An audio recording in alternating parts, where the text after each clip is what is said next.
الشيطان الرجيم بسم الله الرحمن الرحيم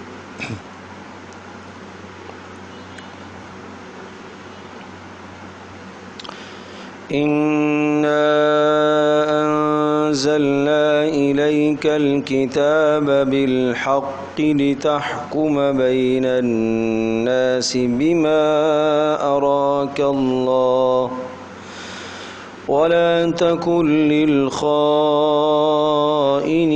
خصيما واستغفر الله إن الله كان غفورا رحيما ولا تجادل عن الذين يختانون أنفسهم إن الله لا يحب من كان خوانا أثيما يستخفون من الناس ولا يستخفون من الله وهو معهم إذ يبيتون ما لا يرضى من القول وكان الله بما يعملون محيطا ها أنتم هؤلاء جادلتم عنهم في الحياة الدنيا فمن يجادل الله عنهم يوم القيامة أم من يكون عليهم وكيلا ومن يعمل سوءا أو يظلم نفسه ثم يستغفر الله يجد الله غفورا رحيما ومن يكسب إثما فإنما يكسبه على نفسه وكان الله عليما حكيما ومن يكسب خطيئة أو إثما ثم يرم به بريئا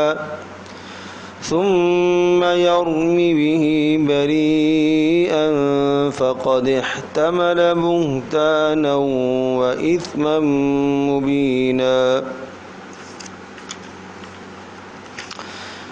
اللہ اکبر۔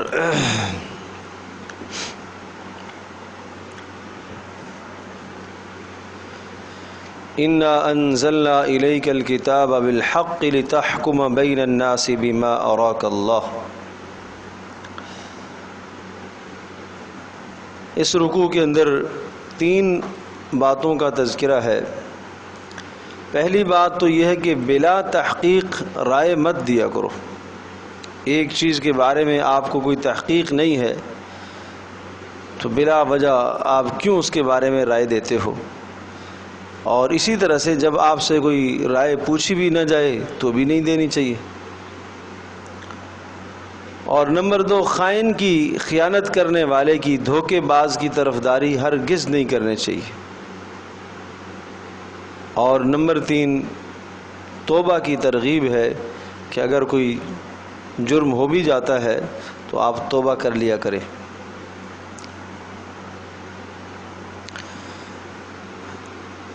انا انزلنا الیک الکتاب، میں پہلے ترجمہ کرتا ہوں اس کا اور پھر اس کا ایک پس منظر ہے وہ ذکر کرتا ہوں تاکہ آیت صحیح طرح سے ذہن میں آ جائے۔ انا انزلنا الیک الکتاب، بے شک ہم نے آپ کی طرف اس کتاب کو یعنی قرآن مجید کو اتارا ہے، بالحق، سچائی اور صداقت کے ساتھ، حق بتانے کے لیے ہم نے یہ کتاب آپ کی طرف اتاری ہے، اور غرض کیا ہے لتحکم بین الناس، تاکہ آپ لوگوں کے درمیان میں فیصلہ فرمائیں، بما اراک اللہ، تاکہ آپ لوگوں کے درمیان فیصلہ فرمائیں، بما اراک اللہ، اس طرح سے جس طرح سے اللہ پاک نے آپ کو علم عطا فرمایا ہے، وحی کے ذریعے سے اللہ پاک نے جو آپ کو معاملات عطا فرمائے ہیں۔ ولا تکن للخائنین خصیما، اور آپ دھوکے بازوں کا طرفدار مت بنیے، ولا تکن مت ہو جائیے للخائنین خیانت کرنے والے، دھوکے باز، دغا باز، اس قسم کے لوگوں کے لیے آپ خصیم طرفدار مت بنیں، ان کی طرف سے جھگڑا کرنے والے آپ مت بنیں۔ واستغفر اللہ، اور اللہ تبارک تعالیٰ سے آپ مغفرت طلب کرتے رہیے، ان اللہ کان غفورا رحیما، بے شک اللہ تبارک تعالیٰ بخشنے والا مہربان ہے۔ ولا تجادل عن الذین یختارون انفسہم، اور آپ ولا تجادل، اور مت جدال کیجئے، مت طرفداری کیجئے، مت جھگڑا کیجئے، بحث مباحثہ کیجئے، عن الذین، ان لوگوں کی طرف سے، یختانون انفسہم، جو اپنے آپ کو بھی دھوکے دیتے ہیں، ان اللہ لا یحب من کان خوانا اثیما، اللہ تبارک تعالیٰ بالکل پسند نہیں کرتا من کان خوانا، اس دھوکے باز کو، خیانت کرنے والے، اثیما بد کردار انسان کو، یستخفون من الناس، یہ لوگوں سے معاملات چھپاتے ہیں، کیفیات لوگوں سے چھپاتے ہیں، جرائم کر کے لوگوں سے یہ چھپاتے ہیں، ولا یستخفون من اللہ، اور اللہ تبارک تعالیٰ سے نہیں چھپا سکتے، وہو معہم، اور اللہ ان کے ساتھ ہے، اذ یبیتون ما لا یرضی من القول، جب یہ رات کو جھوٹی خبریں مشہور کرتے ہیں، یبیتون، جب یہ رات گزارتے ہیں باہمی مشاورت کے ساتھ، ما لا یرضی من القول، ایسی بات کے ساتھ کہ جو اللہ کو پسند نہیں ہے، وَكَانَ اللَّهُ بِمَا يَعْمَلُونَ مُحِيطًا، اور اللہ تبارک تعالیٰ ان کے اعمال کا احاطہ کیے ہوئے ہے۔ ہا انتم ہؤلاء جادلتم عنہم، ارے مسلمانوں تم لوگ جادلتم عنہم فی الحیات الدنیا، آپ ان کی جانب سے جھگڑا کرتے ہو اور طرفداری کرتے ہو دنیا کے اندر، فمن یجادل اللہ عنہم یوم القیامہ، تو کون جھگڑا کرے گا اللہ تبارک تعالیٰ کے دربار میں، عنہم ان کی جانب سے، یوم القیامت قیامت کے دن، ام من یکون علیہم وکیلا، یا کون ہوگا قیامت کے دن اللہ کے یہاں ان کے کاموں کو بنانے والا۔ اب ان آیات بینات کا کچھ پس منظر وہ ذہن نشین فرما لیں۔ ایک شخص تھا، ظاہر میں وہ مسلمان تھا لیکن حقیقت میں بد کردار اور نفاق تھا اس کے دل میں، اور طعمہ ان کا نام تھا۔ انہوں نے ایک مرتبہ چوری کی ایک صحابی کے گھر سے، حضرت رفاعہ رضی اللہ تعالیٰ عنہ کے گھر کی چوری کی انہوں نے، اور چوری کیا کہ زرع چرا کر لے گئے۔ اب جب یہ زرع چرا کر لے گیا ان کے گھر سے، تو عجیب اتفاق یہ ہوا کہ زرع کے ساتھ ساتھ گھر سے کوئی آٹے کی ایک بوری وہ بھی اٹھا کے لے گیا، اور بھی اس قسم کا کچھ ساز و سامان تھا۔ تو وہ اس نے کیا کیا کہ جو اسلحہ تھا، زرع اور دیگر چیزیں، وہ بورے کے اندر ڈالی اور کندھے پہ اٹھا کے لے گیا، اور اس اسلحے کے اندر جو نوکدار چیزیں تھیں ان کی وجہ سے اس بورے میں تھوڑا سا سوراخ ہو گیا، تو وہ آٹا گرتا گرتا چلا گیا۔ اب وہ آٹے کا نشان ہے، تو یہ ایک یہودی کے گھر میں جا کے اس نے رات کو یہ امانت رکھی ہے کہ یہ میری امانت ہے، میں آپ سے لے جاؤں گا۔ اب وہ جب رات کو صبح اٹھے تو انہوں نے دیکھا رفاعہ رضی اللہ تعالیٰ عنہ کے گھر میں وہ سامان نہیں ہے، تو انہوں نے تلاش کیا تو وہ تو آٹا نشاندہی کر رہا ہے۔ وہ سیدھے یہودی کے گھر میں پہنچ گئے، بھائی آپ نے ہمارے گھر کی چوری کی ہے۔ اس نے کہا نہیں، میں نے نہیں چوری کی ہے، میرے پاس فلاں نے سامان رکھا ہے جو تمہارا ہی آدمی ہے، یعنی وہ تو ظاہر میں مسلمان تھا۔ تو اب یہ قضیہ رسول پاک صلی اللہ علیہ وسلم کے پاس پیش کیا گیا، اور حضرت رفاعہ رضی اللہ تعالی عنہ نے گویا کہ دعویٰ کیا کہ میری چوری میرے گھر سے چوری ہوئی، اور چوری کا جو بظاہر سامان دریافت ہوا وہ یہودی کے گھر سے ہوا، آثار بھی یہی بتا رہے ہیں کہ آٹے کے نشانات بھی یہی بتا رہے ہیں۔ تو اس سے تو یہ سمجھ میں آتا ہے کہ یہ چور ہے، اور یہ کہتا ہے کہ میں نے نہیں چوری کی ہے، طعمہ میرے پاس یہ سارا سامان رکھ کے گیا ہے فلاں فلاں وقت میں۔ تو نبی علیہ الصلوۃ والسلام کے سامنے جب یہ معاملہ آیا، یہ قضیہ آیا، تو حضرت صلی اللہ تعالی وسلم نے جب تفتیش فرمائی، تو چونکہ وہاں یہودی کے پاس کوئی اس بات کے گواہ نہیں تھے کہ اس شخص نے رات کو میرے پاس لا کر یہ سامان رکھا ہے، اس کے پاس کوئی گواہ نہیں تھے، وہ رات کو رکھ کے گیا ہے، اور ان دونوں کے آپس میں کوئی مراسم تھے، تعلقات تھے، اچھے تعلقات تھے، یہودی کے ساتھ اس منافق کے تعلقات تھے۔ تو بہرحال ایسا ہوا کہ حضرت صلی اللہ تعالی وسلم بھی اور دیگر اصحاب کی بھی یہ رائے تھی کہ شاید چوری یہودی نے کی ہو، اور یہودی کے خلاف فیصلہ ہونے لگا تھا، یعنی اس کے ہاتھ کٹتے کٹتے بچ گئے، اور اس نے تو قسمیں کھائیں، اور قسمیں کھا کر اپنے آپ کو اس نے بری کر لیا، اور اس کے طرفدار اچھے خاصے لوگ کھڑے ہو گئے، اور مسلمان چونکہ ظاہر میں تو مسلمان تھا تو مسلمان بھی اس کے طرفدار بن گئے کہ نہیں اس نے کچھ نہیں کیا، یہ یہودی کی شرارت ہے۔ تو بہرحال یہودی کے خلاف فیصلہ ہونے والا تھا، یعنی اس کے ہاتھ کٹنے ہی والے تھے کہ اللہ تبارک و تعالیٰ نے ان آیات بینات کو نازل فرمایا۔ تو اس کے بعد پھر رسول اکرم صلی اللہ علیہ وسلم کو اس حقیقت کا ادراک اور اطلاع ہوئی، چونکہ نبی پاک صلی اللہ علیہ وسلم عالم الغیب نہیں ہے، اور یہ بات بھی اپنی جگہ پر ہے کہ اللہ کے رسول اپنے اجتہاد سے، اپنی سوچ اور سمجھ سے جب بھی کوئی فیصلہ فرماتے ہیں، اگر وہ فیصلہ یا وہ حکم اللہ تبارک تعالیٰ کے یہاں پسند نہیں ہوتا تو فوری اس پر متنبہ کیا جاتا ہے اور فوری وحی آ جاتی ہے۔ تو چونکہ یہ ہاتھ کٹنے لگے تھے، ابھی تک یہ معاملہ ہوا نہیں تھا، اس سے پہلے ہی وہی آ گئی، انا انزلنا الیک الکتاب۔ اب ایک بار پھر ترجمہ دیکھیں، اب سمجھ میں آئے گا صحیح۔ انا انزلنا الیک الکتاب، بے شک ہم نے کتاب کو آپ کی طرف اتارا ہے، یعنی قرآن مجید کو ہم نے آپ کی طرف اتارا ہے، لتحکم بین الناس، اس لیے اتارا ہے تاکہ آپ اس قرآن کے ذریعے سے لوگوں کے درمیان میں فیصلے فرمائیں۔ کیسے فیصلے؟ بما اراک اللہ، اس علم کے مطابق جو اللہ نے آپ کو سکھایا ہے، جو اللہ نے آپ کو علم دیا ہے، وحی کا علم دیا ہے، آپ کو سمجھ بصیرت دی ہے اللہ پاک نے، اس علم اور بصیرت کے ذریعے سے آپ فیصلہ فرمائیں۔ ولا تکن للخائنین خصیما، اور آپ ہرگز مت بن جائیے للخائنین، خیانت کرنے والوں کے لیے، دھوکہ بازوں کے لیے آپ خصیمن، طرفدار نہ بنیے، چونکہ یہ مسلمان سب کے سب اس منافق کی طرفداری کر رہے تھے اور وہ دھوکہ دے رہا ہے، تو کہا کہ اس کی طرفداری آپ نہ کیجئے۔ چلو آپ سے جو غلطی ہو گئی یا کوتاہی ہو گئی ہے، جو آپ کی زبان سے طرفداری کے جملے نکل گئے، واستغفر اللہ، واستغفر اللہ، اس پر اللہ تبارک تعالیٰ کی طرف سے آپ استغفار کیجئے، آپ اپنے گناہوں کی معافی طلب کیجئے۔ ان اللہ کان غفور الرحیم، بے شک اللہ تبارک تعالیٰ بخشنے والا مہربان ہے۔ دوبارہ تاکید کی گئی، ولا تجادل عن الذین یختانون انفسہم، اور مت آپ جھگڑیے عن الذین، ان لوگوں کی جانب سے، یختانون انفسہم، جو اپنے آپ کو بھی دھوکہ دیتے ہیں، یعنی یہ منافق لوگ اپنے آپ کو بھی دھوکہ دیتے ہیں، اس خدا اور اس دھوکے کو نہیں جان رہے، دوسرے کو دھوکہ دے رہے ہیں اور سمجھ رہے ہیں کہ ہم کامیاب ہو گئے، جبکہ وہ اپنے آپ کو دھوکہ دے رہے ہیں، دوسرے کو کیا دھوکہ دیں گے؟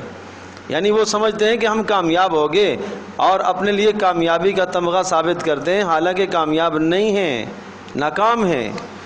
ان اللہ لا یحب، اور بے شک اللہ تبارک تعالیٰ پسند نہیں کرتا، من کان خوانا اثیما، خیانت کرنے والے کو اللہ پسند نہیں کرتا، اور اثیمن، بد کردار کو اللہ پاک پسند نہیں کرتا، کہ جو ایک جرم کر کے اس کا الزام دوسرے پر تھوپتا ہے، ایسوں کو اللہ پاک پسند نہیں کرتا۔ جرم تو اس نے کیا ہے، چوری اس نے کی ہے اور ڈالی ہے اس نے یہودی کے کندھے پر۔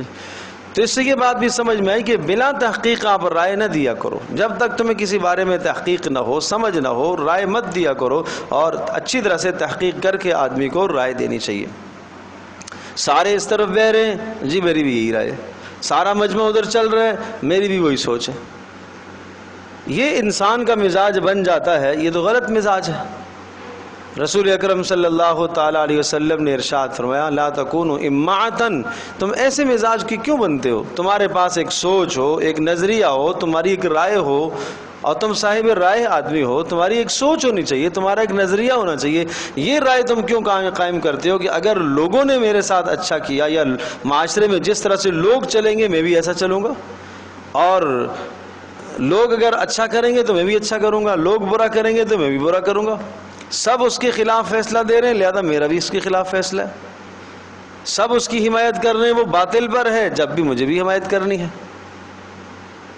تو مطلب یہ کہ اس طرح سے خواہش پرستی یا اس طرح سے جناب شخصیت پرستی نہیں ہونی چاہیے، بلکہ حقائق کو دیکھو، اور سارے کے سارے ایک طرف چل رہے ہیں، اور اگر دوسرا آدمی جو اکیلا ہے وہ ایک طرف چل رہا ہے تو تم حق کا ساتھ دو، حق جس طرف ہے اس کا ساتھ دو اور تم تحقیق کرو۔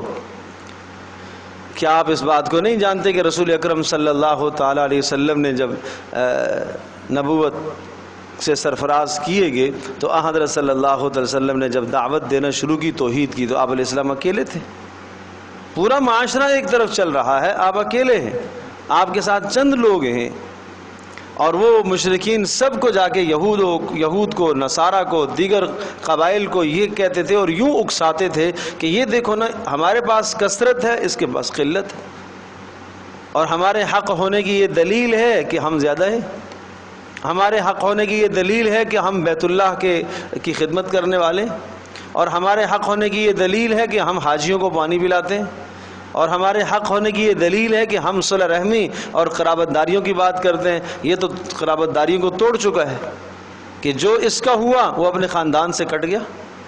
یہ سارے اعتراضات، یہ سارے خیالات اس زمانے میں بھی تھے، تو ارشاد فرمایا کہ نہیں، تمہیں خائنین کو کہ خیانت کرنے والے اور بد کردار لوگوں کی حمایت تمہیں نہیں کرنی چاہیے۔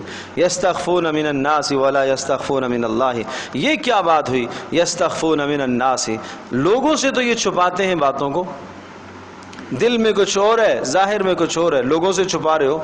ولا یستخفون من اللہ، اور اللہ پاک سے کچھ بھی نہیں چھپا سکتے۔ وہو معہم، اور اللہ ان کے ساتھ ہے۔ اذ یبیتون ما لا یرضی من القول، قصہ یہ اس بات کی طرف اشارہ ہے کہ جب الزام آنے لگا اس منافق پر تو ان سب نے مل ملا کر آپس میں مشاورت کیا کہ کس طرح سے اس الزام کو اپنے سے دور کیا جائے اور یہودی کے کندھے پہ ڈالا جائے، اور یہ رات کو انہوں نے میٹنگ کی ہے۔ وَهُوَ مَعَهُمْ إِذْ يُبَيِّتُونَ مَا لَا يَرْضَى مِنَ الْقَوْلِ، اور اللہ تمہارے ان کے ساتھ ہے، اِذْ يُبَيِّتُونَ، جب وہ رات گزار رہے تھے، مَا لَا يَرْضَى مِنَ الْقَوْلِ، ایسے عمل کے ساتھ کہ اللہ پاک اس عمل کو ناپسند کرتا ہے۔ لہذا رات کو اگر دو آدمی بیٹھ کر کوئی گناہ کا کام کرتے ہیں تو انہیں سمجھنا چاہیے کہ ہم ایسی میٹنگ کر رہے ہیں، اس طرح سے بیٹھے ہوئے ہیں کہ اللہ پاک کو یہ عمل ناپسند ہے، چاہے وہ کسی کے خلاف ہو یا کسی کے خلاف نہ ہو، خود گناہ ہو، فی نفس ہی اگر ایک گناہ کا عمل ہے، ایک تنہائی میں بھی ایک آدمی کوئی عمل کر رہا ہے، گناہ کا کام کر رہا ہے، اسے یہ سمجھنا چاہیے کہ میرا اس وقت کا یہ عمل ایسا ہے رات کا کہ اللہ پاک کو یہ ناپسند ہے، اور اسے سمجھنا چاہیے وَكَانَ اللَّهُ بِمَا يَعْمَلُونَ مُحِيطًا، اللہ تبارک و تعالی ہر بات کا احاطہ کیے ہوئے۔ راتوں کی تنہائیوں میں جو گناہوں میں مبتلا ہوتے ہیں، نافرمانیوں میں مبتلا ہوتے ہیں، اس لیے حدیث پاک میں آتا ہے کہ رات جب ہوتی ہے تو تین قسم کے طبقے ہو جاتے ہیں۔ ایک تو عشاء پڑھ کے سو جاتے ہیں اور پھر فجر میں اٹھ جاتے ہیں، تو نہ کوئی کمایا اور نہ کوئی گناہ۔ یہ بھی خیر کی بات ہے کہ کم از کم گناہ میں مبتلا تو نہیں ہوئے، اور جو عشاء با جماعت ادا کر کے اور فجر بھی با جماعت ادا کر لیتا ہے تو اس کو ویسے رات کے قیام کا ثواب ملتا ہے۔ اور دوسرا ارشاد فرمایا کہ وہ لوگ ہیں جب رات آتی ہے تو اللہ کے دربار میں کھڑے ہو جاتے ہیں اور اللہ پاک سے اپنے گناہوں کی معافی مانگتے ہیں، اللہ کی عطا کردہ نعمتوں پر شکر ادا کرتے ہیں، یہ سابق بالخیرات ہیں، یہ آگے سبقت لے گئے۔ اور تیسرا وہ طبقہ ہے کہ جب رات ہوتی ہے تو وہ گناہوں میں مبتلا رہتے ہیں، لوگ یا تو آرام کر رہے ہیں، گناہ نہیں کما رہے ہیں، اور یا جو ہے وہ اللہ کے سامنے عبادت میں لگے ہوئے ہیں، نیکیاں کما رہے ہیں، اور یہ رات کو گناہ کماتے ہیں۔ تو اپنی رات کی زندگی کو بھی دیکھنا چاہیے، ہمارے گھروں کے اندر ہمارے جوان بیٹے بیٹیاں راتوں کو کن گناہوں میں مبتلا ہوتے ہیں بچے، اور نیٹ کی اور واہیات اور تباہیات، اس قسم کی چیزوں میں وہ مبتلا ہو کے گناہوں کا ارتکاب کرتے ہیں، اور اگر ان کے ماں باپ ان کو اس طرح سے آزاد چھوڑ رہے ہیں اور وہ ان کے اس عمل پر راضی ہیں تو اچھی طرح سے ذہن نشین فرما لیں، یہ اس گناہ کے اندر برابر کے شریک ہیں۔ کیوں ایسے گناہ کے مواقع فراہم کیے ہوئے بچوں کو؟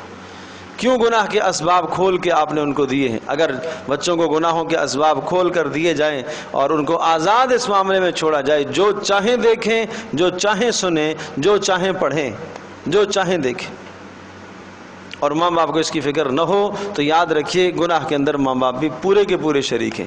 اب اس گھر کے اندر پھر رات گزر رہی ہے ایسے اعمال کے ساتھ کہ جو اعمال اللہ کے یہاں پسند نہیں ہیں، ایسے اعمال کے ساتھ رات گزر رہی ہے، اور یہ بڑے گناہ کی بات ہے۔ بالکل بدترین اثرات پورے معاشرے پر مرتب ہوتے ہیں۔ ایک آدمی ایک تنہائی میں بیٹھ کے گناہ کر رہا ہے، وہ کہہ رہے اس سے دوسرے پر گناہ تو گناہ ہے۔ جیسے نیکی کے اثرات پھیلتے ہیں، خیر کے اثرات پھیلتے ہیں، گناہ کے اثرات مرتب ہوتے ہیں، اس پورے گھر پر گناہ کے اثرات مرتب ہوتے ہیں، نحوست ٹپکتی ہے۔ مجھے آپ یہ بتائیے، یہ بات تو طے شدہ بات ہے، ایک آدمی جب اس طرح سے رات کی تاریکی میں وہ گناہوں میں مبتلا رہتا ہے تو شیاطین اس کے پاس جمع ہوتے ہیں، اور شیاطین جب اس کے پاس جمع ہوتے ہیں مزید اس کو گناہ کے اندر آگے دھکیلتے ہیں، آگے لے کے جاتے ہیں، اور انسان جب پستی کی طرف جاتا ہے تو اس پستی کی کوئی انتہا نہیں ہوتی ہے، وہ گرتا چلا جاتا ہے، گرتا چلا جاتا ہے، گرتا چلا جاتا ہے، وہ صرف دیکھنے پر اکتفا نہیں کرتا، پھر کہاں سے کہاں بات جا پہنچتی ہے، وہ پستی کی طرف جا رہا ہے۔ اب شیطان اس گھر کے اندر اس کے ساتھ لگے ہوئے موجود ہیں، جو کیا کر رہے ہیں، اس کو گناہوں کی طرف دھکیل رہے ہیں۔ اب یہی شیاطین اس جوان کا کہیں اور جہاں رابطہ ہے وہاں محبتوں کے لمبے چوڑے پلان ڈال رہے ہیں اور گھر کے اندر نفرتیں ڈال رہے ہیں۔ اب اس کو سب سے خیر خواہ وہی باہر نظر آ رہا ہے جس سے اس کا تعلق قائم ہوا ہے، اور ماں اور باپ اگر اس کو منع کرتے ہیں تو یہ سب سے بڑے اس کو دشمن نظر آتے ہیں۔ تو یہ بات کہاں سے آئی ہے؟ یہ دل کے اندر وسوسے شیطان ڈالتا ہے، نیک اعمال نہ ہونے کی بنیاد پر، گناہوں کے ارتکاب کی بنیاد پر شیطان اس طرح سے وسوسے ڈالتا ہے۔ اور یہ بات اکثر میں عرض کیا کرتا ہوں، کئی مرتبہ بیانات میں عرض کر چکا ہوں کہ مرضی ہے اپنی صحبت کس کے ساتھ، کہ نیک صحبت اختیار کرتے ہو یا بد صحبت۔ نیک صحبت سے میری اس وقت مراد ملائکہ ہے۔ آدمی نیک اعمال کرتا ہے، طہارت والا رہتا ہے، گناہوں سے آدمی بچتا ہے تو ملائکہ اس کے آس پاس ہوتے ہیں، فرشتے اترتے ہیں، اور فرشتے اترتے ہیں تو دل میں نیکی کا خیال ڈالتے ہیں، ایک نیکی کی، پھر دوسری نیکی، پھر تیسری نیکی، نیکی کو کھینچتی ہے۔ اب اس کا ساتھ کس کے ساتھ ہے؟ فرشتوں کے ساتھ، اس کی صحبت فرشتوں کے ساتھ ہے۔ اور اگر یہ گناہ کا ارتکاب کرتا ہے تو فرشتے پیچھے ہٹ جاتے ہیں، کرامن کاتبین لکھنے والوں کے علاوہ باقی رحمت کے فرشتے اس کے پاس نہیں آتے۔ اب شیاطین اس کے پاس ہیں، جب شیاطین اس کے پاس ہیں تو وہ اس کے دل میں مزید گناہ ڈالتے ہیں۔ اب یوں سمجھو کہ اس کی صحبت بری ہو گئی ہے اور پہلے والے کی صحبت اچھی ہے۔ اب ایک آدمی کی مرضی کہ وہ کون سی صحبت اختیار کرے، تو اس لیے رات اپنے گھروں کا خوب محاسبہ کیا کرے۔ قوا انفسکم واہلیکم نارا، اس آیت کو مت بھولا کرو، اپنے آپ کو اور اپنے گھر والوں کو جہنم کی آگ سے بچاؤ۔ پیارے پیغمبر صلی اللہ علیہ وسلم رات کو جب تہجد میں اٹھتے تو یوں ارشاد فرمایا کرتے تھے، انقذوا انفسکم من النار، چلو اٹھو اپنے آپ کو جہنم کی آگ سے بچاؤ۔ یا فاطمہ انقذی نفسک من النار، چل فاطمہ اپنے آپ کو جہنم کی آگ سے بچا لے۔ یا عائشہ انقذی نفسک من النار، اپنے آپ کو جہنم کی آگ سے بچا لو۔ ہم نے بھی کبھی ایسی آواز لگائی ہے گھر میں بھائی؟ اللہ اکبر، اللہ اکبر۔ ہمارے گھروں کے ماحول کب بدلیں گے؟ ہمارے گھروں کے ماحول کب بدلیں گے؟ اس سے ان آیات کے سننے کے بعد، ان احادیث کے سننے کے بعد اور کون سا دن آئے گا جس دن ہمارے ماحول بدلیں گے، ہمارے گھر بدلیں گے؟ فَبِأَيِّ حَدِيثٍ بَعْدَهُ يُؤْمِنُونَ أَفَبِهَذَا الْحَدِيثِ أَنْتُمْ مُدْهِنُونَ۔ جو بھی بات سمجھائی جائے، جو بھی بات کہی جائے، اس بات کا انکار ہی انکار، زبان سے انکار نہ بھی ہو، عملاً انکار ہے۔ تو ہمیں فکر کرنے کی ضرورت ہے اپنے گھروں کی، اپنے ماحول اور معاشرے کو پاک کرنا پڑے گا، تب تو ہم اس دنیا کے اندر سرخرو ہو سکیں گے، کامیاب ہو کر جائیں گے۔ تو فرمایا وَلَا يَسْتَخْفُونَ مِنَ اللَّهِ، اور یہ اللہ پاک سے نہیں چھپاتے اور نہ چھپا سکیں گے، وَهُوَ مَعَهُمْ، اور اللہ ان کے ساتھ ہے، إِذْ يُبَيِّتُونَ مَا لَا يَرْضَى مِنَ الْقَوْلِ، جب یہ رات ایسی گزارتے ہیں ایسے اعمال اور گناہوں کے ساتھ کہ اللہ کے یہاں وہ ناپسند ہیں۔ اور ان کو سمجھنا چاہیے وَكَانَ اللَّهُ بِمَا يَعْمَلُونَ مُحِيطًا، اللہ تبارک و تعالیٰ احاطہ کیے ہوئے ہے ان کے اعمال کا۔ وَكَانَ اللَّهُ، اور اللہ پاک بِمَا يَعْمَلُونَ، جو وہ اعمال کرتے ہیں، مُحِيطًا، ان تمام اعمال کا احاطہ کیے ہوئے اللہ جانتا ہے۔ ہاں انتم ہؤلاء، پھر تنبیہ کی گئی مسلمانوں، ہاں انتم، ارے مسلمانوں، ہاں اولائی جادلتم، کیا ہوا تمہیں؟ جادلتم عنہم فی الحیات الدنیا، تم ان منافقوں کی طرفداری کرتے ہو، جادلتم تم جھگڑتے ہو، عنہم ان منافقوں کی جانب سے طرفداری کر کے، فی الحیات الدنیا اس دنیا میں، تو ٹھیک ہے، فمن یجادل اللہ عنہم یوم القیامہ، آج اگر تم کسی جگہ پر کامیاب بھی ہو جاتے ہو، جھوٹ بول کر کسی کی طرفداری آپ نے کی ہے اور آپ کامیاب ہو بھی جاتے ہیں، فمن یجادل اللہ، تو اللہ کی عدالت تو آنے والی ہے، وہاں کون جھگڑا کرے گا؟ فمن یجادل اللہ، تو اللہ سے کون جدال کرے گا، کون جھگڑا کرے گا، اللہ کے سامنے کون طرفداری کرے گا، عنہم ان منافقوں کی، یوم القیامہ قیامت کے دن، ام من یکون علیہم وکیلا، یا کون ہوگا وہاں ان کے کام بنانے والا، ومن یعمل سوءا، توبہ کی ترغیب ہے، ومن یعمل سوءا، اور جس سے گناہ ہو گیا، سوءا سے مراد جس نے کسی پر الزام لگا دیا، یہاں سوء سے مراد وہ الزام ہے جو ان منافقوں نے لگایا ہے اس یہودی پر، ومن یعمل سوءا، اور جس نے برا کر لیا، سو سے مراد یہاں الزام ہے، او یظلم نفسہ، یا یہ ہے کہ اپنی جان پر ظلم کر بیٹھا، جھوٹی گواہی دی ہے، جھوٹی شہادت دی ہے، جھوٹی طرفداری کی ہے، ثم یستغفر اللہ، پھر بھی اگر اس کے بعد اگر اللہ تبارک و تعالیٰ سے استغفار کرتا ہے، اپنے گناہوں کی معافی مانگتا ہے، یجد اللہ غفور الرحیم، اللہ تبارک و تعالیٰ کو بخشنے والا مہربان پائے گا۔ کتنی شاندار ترغیب ہے کہ چلو اگر تم سے جرم ہو گیا، الزام کسی پر تم تھوپ چکے ہو اور جھوٹی گواہی دے چکے ہو، اور اس جھوٹی گواہی کے مطابق فیصلہ ہو گیا ہے، اس کے بعد اگر تمہیں شرمندگی ہے تو اب بھی آ جاؤ، اب بھی آ جاؤ، توبہ کر لو۔ اگر اس جھوٹی گواہی کے مطابق فیصلہ ہو گیا اور کسی کی حق تلفی ہو گئی تو پھر تمہیں اس سے بھی معافی مانگنی پڑے گی، اس سے بھی معذرت کر لو، اس لیے کہ حقوق اللہ کے ساتھ ساتھ حقوق العباد بھی اب شامل ہو گئے۔ ومن یکسب اثما فانما یکسبہ علی نفسہ، اور اس بات کو سمجھ لینا چاہیے، ومن یکسب اثما، جو شخص گناہ کمائے گا، فانما یکسبہ علی نفسہ، اس گناہ کا الزام اسی کو ہوگا، جو جھوٹی گواہی دے گا اس کا الزام پائے گا آخرت کے اندر۔ وَكَانَ اللَّهُ عَلِيمًا حَكِيمًا، اور اللہ پاک جاننے والا اور حکمت والا ہے، اللہ سب کے حالات کو جاننے والا ہے کہ کون مجرم ہے اور کون جو ہے مصلح ہے، اصلاح کرنے والا ہے، حکیماً، اور اللہ تبارک و تعالیٰ کی جو احکام ہیں وہ حکمت کا تقاضا ہے۔ وَمَن يَكْسِبْ خَطِيئَةً أَوْ إِثْمًا ثُمَّ يَرْمِ بِهِ بَرِيئًا، اور اس بات کو بھی سمجھ لینا چاہیے، وَمَن يَكْسِبْ خَطِيئَةً، جو شخص کوئی گناہ کر لیتا ہے، خطیئتاً کوئی گناہ، چھوٹا گناہ کر لے، او اسمن یا بڑا گناہ کر لے، خطیہ سے مراد چھوٹا گناہ ہے، اسمن سے بڑا گناہ، یہ کر کے پھر کیا کریں، ثم یرمی بہ بریئن، پھر وہ تہمت لگاتا ہے اس گناہ کی، بریئن کسی بری آدمی کو کہ جس نے وہ گناہ نہیں کیا ہے، اس پر تہمت، بے گناہ کو تہمت لگاتا ہے، فقد احتمل بہتانا واثما مبینا، تو سمجھ لو کہ اس نے اٹھایا ہے، لاد دیا ہے اپنے اوپر بڑے بہتان کو بھی اور صاف اور صریح گناہ کو بھی۔ تو بہتان تو یہ یعنی ڈبل گناہ کیا، ایک مجرم ہے اور دوسرا مجرم اپنے جرم کو دوسرے کے اوپر ڈالا ہے، دو گناہ ہیں اس کے پاس۔ وَلَوْلَا فَضْلُ اللَّهِ عَلَيْكَ وَرَحْمَتُهُ لَهَمَّتْ طَائِفَةٌ مِّنْهُمْ أَن يُضِلُّوكَ، اب اسی قصے کی طرف اشارہ ہے، وَلَوْلَا فَضْلُ اللَّهِ، کہ اگر اللہ پاک کا فضل نہ ہوتا، علیکہ آپ پر، کیا فضل ہے اللہ کا، وحی کا سلسلہ نہ ہوتا آپ کے ساتھ، ورحمتہ، اور اللہ پاک کی رحمت کا سلسلہ، کیا پاکی، کہ آپ اللہ کے رسول ہیں، نبی ہیں، اگر اللہ پاک کی طرف سے آپ کو عصمت، گناہوں سے صاف اور پاک ہونے کا فضل نہ ملا ہوا ہوتا، اللہ کے فضل سے مراد وہی ہے اور رحمت سے مراد عصمت انبیاء ہے، عصمت انبیاء، انبیاء گناہوں سے پاک ہوا کرتے۔ اگر یہ اللہ کا فیصلہ، یہ فضل نہ ہوتا، اللہ کی رحمت نہ ہوتی، لَهَمَّتْ طَائِفَةٌ مِّنْهُمْ، تو قصد کر چکا تھا، ارادہ کر چکا تھا ان میں سے ایک گروہ، طائفتن، ایک گروہ، منہم ان منافقوں میں سے ایک گروہ ارادہ کر چکا تھا، کس بات کا، ان یضلوکا، کہ آپ کو حق سے پھیر ڈالے،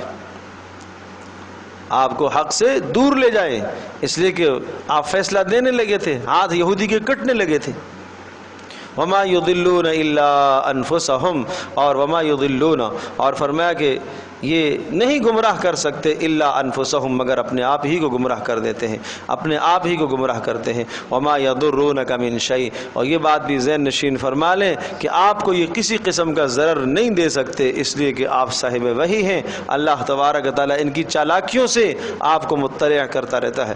وانزل اللہ علیک الکتاب والحکمہ، اور اللہ پاک نے اتارا ہے آپ پر کتاب کو اور حکمت اور دانائی کی باتوں کو، احکام کو۔ وعلمک ما لم تکن تعلم، اور اللہ پاک نے آپ کو سکھا دیا وہ کچھ جو آپ نہیں جانتے تھے۔ وعلمک، اور اللہ نے آپ کو سکھا دیا ما، وہ باتیں لم تکن تعلم جو آپ نہیں جانتے تھے، یعنی اس قصے کی حقیقت آپ نہیں جانتے تھے، اللہ نے آپ کو بتا دی۔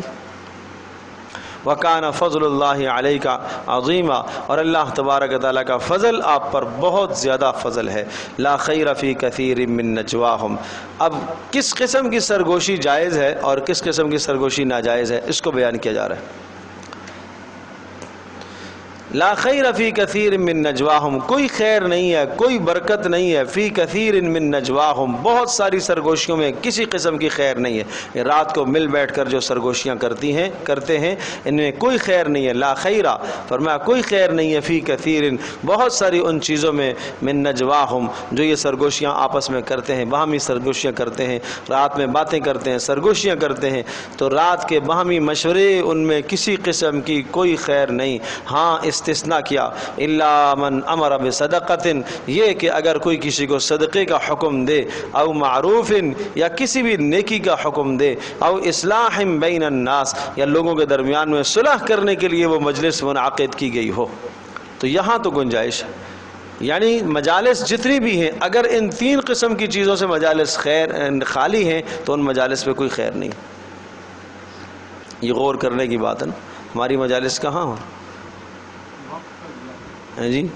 وقت کا ضیاع، یہ تو بہت بڑا المیہ ہے آج، وقت کا ضیاع، وقت کا گزارنا، وقت پاس کرنا، اور اس میں فون پر گھنٹے کی گھنٹے وقت کا ضیاع ہے، غیبتوں پر غیبتیں وقت کا ضیاع ہے، اعمال کا برباد ہونا ہے۔ تو صاف بتا دیا کہ تین قسم کی مجالس وہ مجالس خیر ہے، اس کے علاوہ کوئی مجلس میں خیر نہیں ہے۔ تو ہم دیکھ رہے ہیں ہماری مجالس کہاں منعقد ہو رہی ہیں۔ اس لیے رسول پاک صلی اللہ علیہ وسلم نے ارشاد فرمایا کہ جو لوگ کسی مجلس میں بیٹھتے ہیں، اگر اس میں اللہ اور اس کے رسول کا نام نہیں لیتے تو وہ اس مجلس سے جب اٹھتے ہیں تو ایسے اٹھتے ہیں جس طرح سے مرے ہوئے گدھے سے اٹھیں۔ کتنی سخت بات ہے، جیسے مرے ہوئے گدھے سے، مردار کھا کے، مردار خور جانور جمع ہو جاتے ہیں کسی مردار پر، اور پھر وہ کھا کے اپنی غرض پوری کر کے اٹھ جاتے ہیں۔ تو آدمی مجلس میں جب بیٹھتا ہے، کوئی مشاورت آپ نے کرنی ہے، کوئی کاروباری آپ کی مشاورت ہے، کوئی شادی کے متعلق آپ کی مشاورت ہے، کوئی گھر بنانے کے متعلق آپ کی باہمی مشاورت ہے، تو ان مشاورتوں کو اور ان مجالس کو دینی مجالس بناؤ۔ آپ کی جو ضروریات کی مجالس ہیں ان مجالس کو بھی آپ دینی مجالس بناؤ۔ کیسے؟ اللہ اور اس کے رسول کا نام بیچ میں داخل کرو۔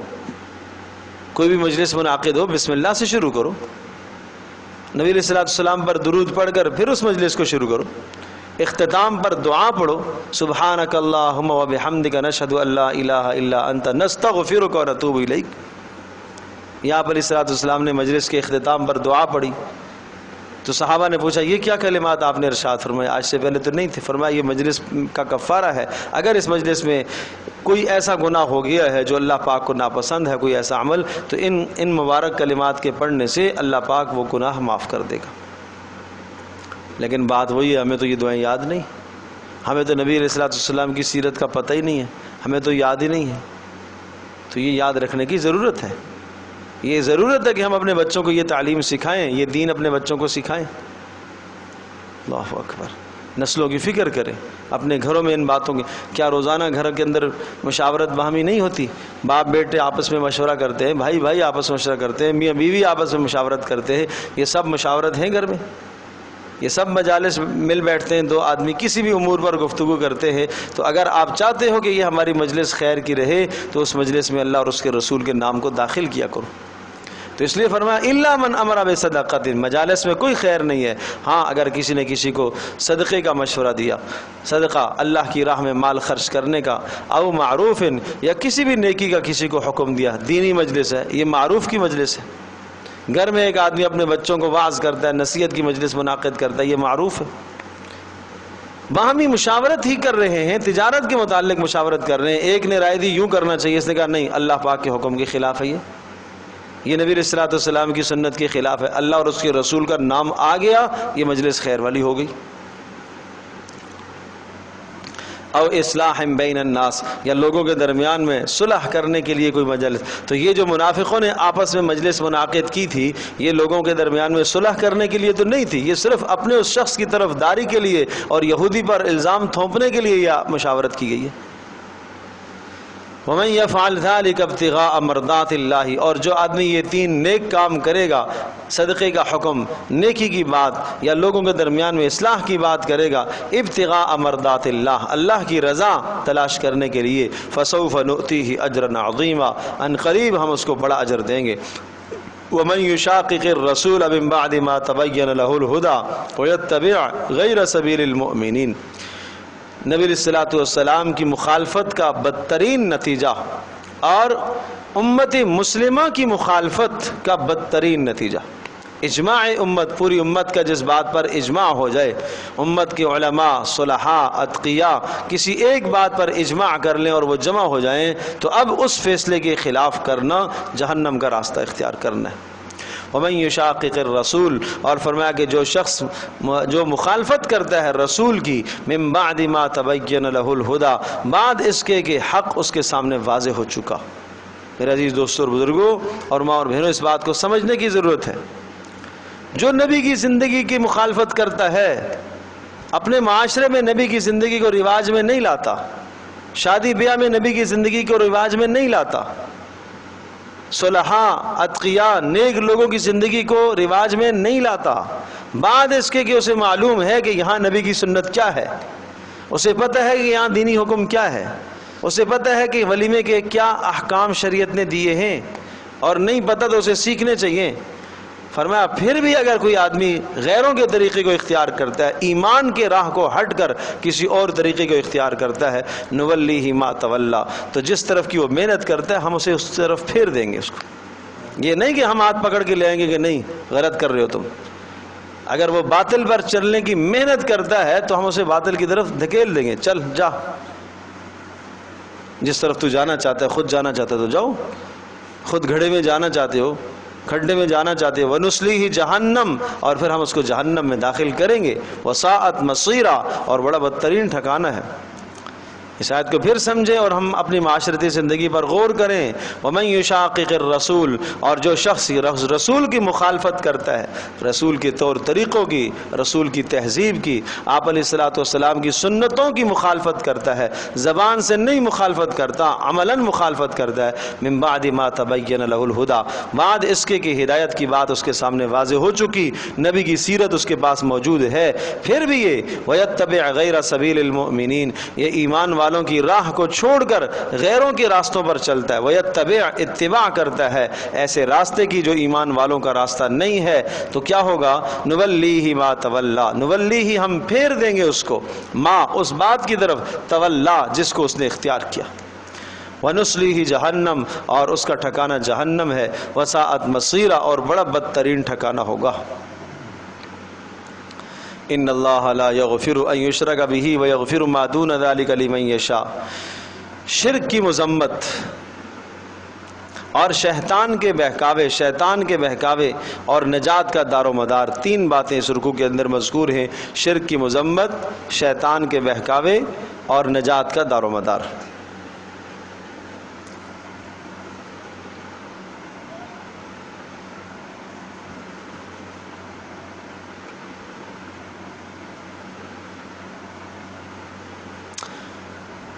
اور یہ قرآن مجید کا ایک انداز ہے کہ ایک مضمون جب چل رہا ہوتا ہے تو اس مضمون کو سمجھانے کے لیے پھر بیچ میں کوئی واقعہ، پھر بیچ میں جنت کا تذکرہ، اور پھر بیچ میں کبھی جہنم کا تذکرہ۔ تو ایک پیچھے مضمون گزرا ہے 5ویں سپارے کے شروع میں، وَاعْبُدُوا اللَّهَ وَلَا تُشْرِكُوا بِهِ شَيْئًا، اللہ کی بندگی کرو اور اللہ کے ساتھ کسی کو شریک نہ ٹھہراؤ۔ یہ مضامین ذکر کر کے اس کے بعد سورۃ النساء کا جو دوسرا حصہ تھا وہ شروع ہوا تھا، اور جس کا تعلق احکام سلطانی سے تھا کہ حکومت کسی ریاست کے اندر کیا کام انجام دے گی، وہ سارے مسائل یہاں ذکر ہوئے۔ اب یہ جو فیصلہ ہے، اس طرح کا فیصلہ، یہ بھی اہل حکومت کی ذمہ داری۔ پھر اس کے بعد واپس مضمون اسی بات کی طرف جاتا ہے، ان اللہ لا یغفر ان یشرک بہ ویغفر ما دون ذلک لمن یشاء، بے شک اللہ تبارک تعالیٰ لا یغفر نہیں بخشے گا، ان یشرک بہ اس کے ساتھ شرک کی جائے اس کو نہیں بخشے گا، ویغفر ما دون ذلک لمن یشاء اور اللہ معاف کر دے گا، ما دون ذلک اس کے علاوہ، لمن یشاء جس کو چاہے گا اللہ پاک معاف کر دے گا، لیکن وہ معاف کرے گا توبہ کی بنیاد پر، بلا توبہ نہیں۔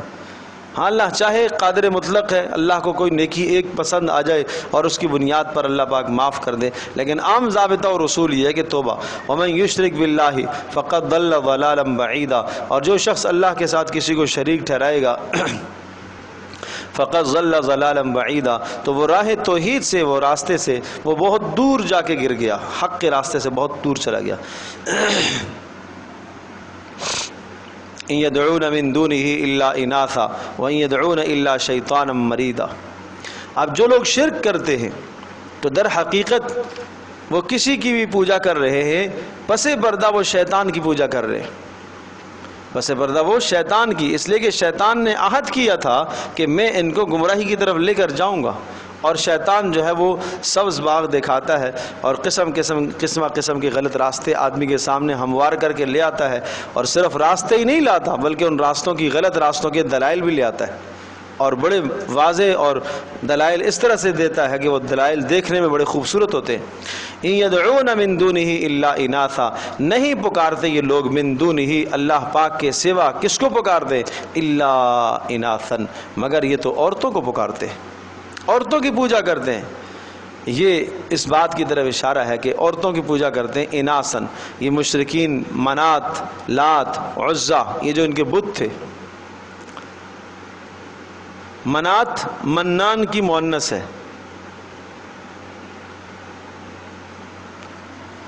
اور عزا عزیز کی مؤنث ہے۔ تو یہ گویا کہ انہوں نے کہا تھا کہ اللہ تبارک تعالیٰ منان ہے، اس کی کوئی بیوی بھی تو منانہ ہونی چاہیے، اس کو یہ منات کہتے تھے۔ اللہ عزیز ہے، کوئی بیوی بھی تو عزا ہونی چاہیے، تو یہ عزا کے پیچھے لگ گئے، سمجھے جی؟ تو یہ بت انہوں نے نصب کیے ہوئے تھے، اور تصور یہ تھا کہ یہ مؤنثات ہیں، یہ عورتیں ہیں، اور یہ اللہ پاک کی بیٹیاں ہیں، یہ اللہ کی بیویاں ہیں، اس قسم کے فرسودہ نظریات پائے جاتے تھے۔ تو اس پر فرمایا ان يدعون من دونه الا اناثا، یہ تو عورتوں کو پکارتے ہیں، اور یہ کہتے تھے کہ ملائکہ، اچھا ایک نظریہ یہ بھی تھا کہ ملائکہ جو ہے وہ اللہ پاک کی بیٹیاں ہیں، تو ملائکہ کو اللہ کی بیٹیاں قرار دینا، تو کہا کہ یہ در حقیقت ان يدعون الا شیطانا مریدا، یہ شیطان کی پوجا کر رہے ہیں، مریدن جو حق سے دور ہے، راندہ ہوا ہے، درگاہ کیا ہوا ہے، حق سے دور کیا ہوا ہے، یہ اس کی اتباع کرتے ہیں۔ شرک کرنے والا، نافرمانی کرنے والا، گناہ کرنے والا، وہ آدمی کہے نہیں میں تو موحد ہوں، میں تو کسی اور کی پوجا نہیں کرتا، کہیں نہ کہیں وہ شرک میں مبتلا ہے، نفس کی پوجا تو کر رہا ہے، خواہشات کے پیچھے لگا ہوا ہے، تو نفس کا پجاری ہے، نفس کو اس نے رب بنایا ہوا ہے، کہیں اس نے شیطان کو رب بنایا ہوا ہے، کہیں اس نے مال کو رب بنایا ہوا ہے، کہیں اس نے اولاد کو رب بنایا ہے، کہیں بیوی کو اس نے رب بنایا ہوا ہے۔ یہاں ایک بات میں عرض کیا کرتا ہوں، اولاد سے، بیوی سے، خاندان سے، ان تمام چیزوں سے محبت منع نہیں ہے، فطرت ہے۔ آدمی کو اپنی اولاد سے محبت ہے، اچھی بات ہے، آدمی کو اپنی بیوی سے محبت ہے، اچھی بات ہے، خاندان سے محبت ہے، اچھی بات ہے، ماں باپ سے محبت ہے، اچھی بات ہے، یہ محبتیں اچھی ہیں، لیکن اچھی طرح سے یہ ذہن نشین فرما لیں، آدمی ان کو محبوب تو بنا سکتا ہے، معبود نہیں بنا سکتا، بس اتنی سی بات ہے۔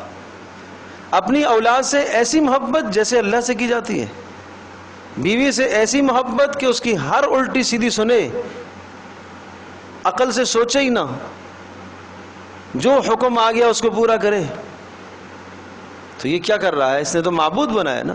یہ تو اللہ کی شان ہے کہ اللہ کا جو حکم ہمارے سامنے آئے، قرآن میں جو حکم آیا، ہماری عقل مانتی ہے یا نہیں مانتی ہے؟ ہمارا دماغ مانے نہ مانے، ہمارا معاشرہ تسلیم کرے نہ کرے، مجھے اس اللہ کے حکم کو ماننا ہے۔ یہ وصف یہ رب کا ہے، یہ رب کا وصف ہے، یہ اللہ پاک کی صفت ہے کہ اللہ کی بندگی ایسے کرو نا۔ لیکن اولاد کی خواہش کو پورا کرنا ہے۔ اب اولاد نے ایک خواہش ذکر کی ہے اور ایک چاہت کی ہے، وہ یہ نہ دیکھے کہ اس کو پورا کرنے میں کسی حرام کا ارتکاب کرنا پڑے گا یا حلال کا، یا جائز طریقے سے آئے گی ناجائز طریقے سے آئے گی۔ ان تمام چیزوں کی پرواہ کیے بغیر اپنی اولادوں کی خواہشات کو پورا کر رہا تو اس نے کیا کیا ہے؟ اولاد کو معبود تو بنایا ہے۔ جو تعظیم اللہ کو دینی چاہیے تھی، جو محبت اللہ کو دینی چاہیے تھی، وہ محبت غیر کو دیتا ہے، تو یہی اسی کا نام تو شرک ہے۔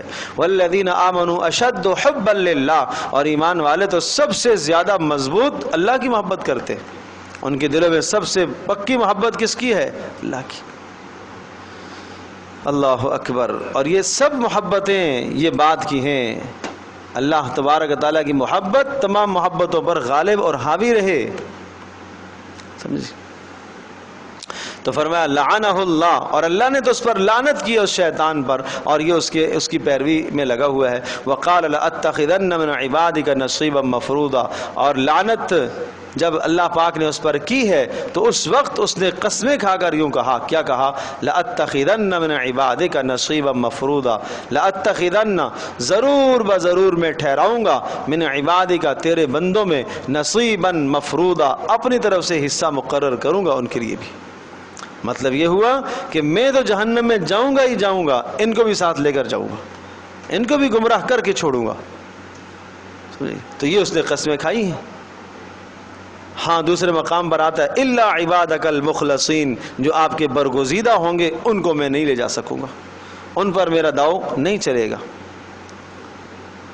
قرآن مجید میں سورہ نحل کے اندر یہ مضمون ارشاد فرمایا، انما سلطانہ علی الذین یتولونہ والذین ہم بہ مشرکون، کہ شیطان کا تسلط ان لوگوں پر چلتا ہے جو اس کو اپنا دوست بناتے ہیں، اور شیطان کا داؤ اور تسلط ان پر چلتا ہے جو شرک کرتے ہیں۔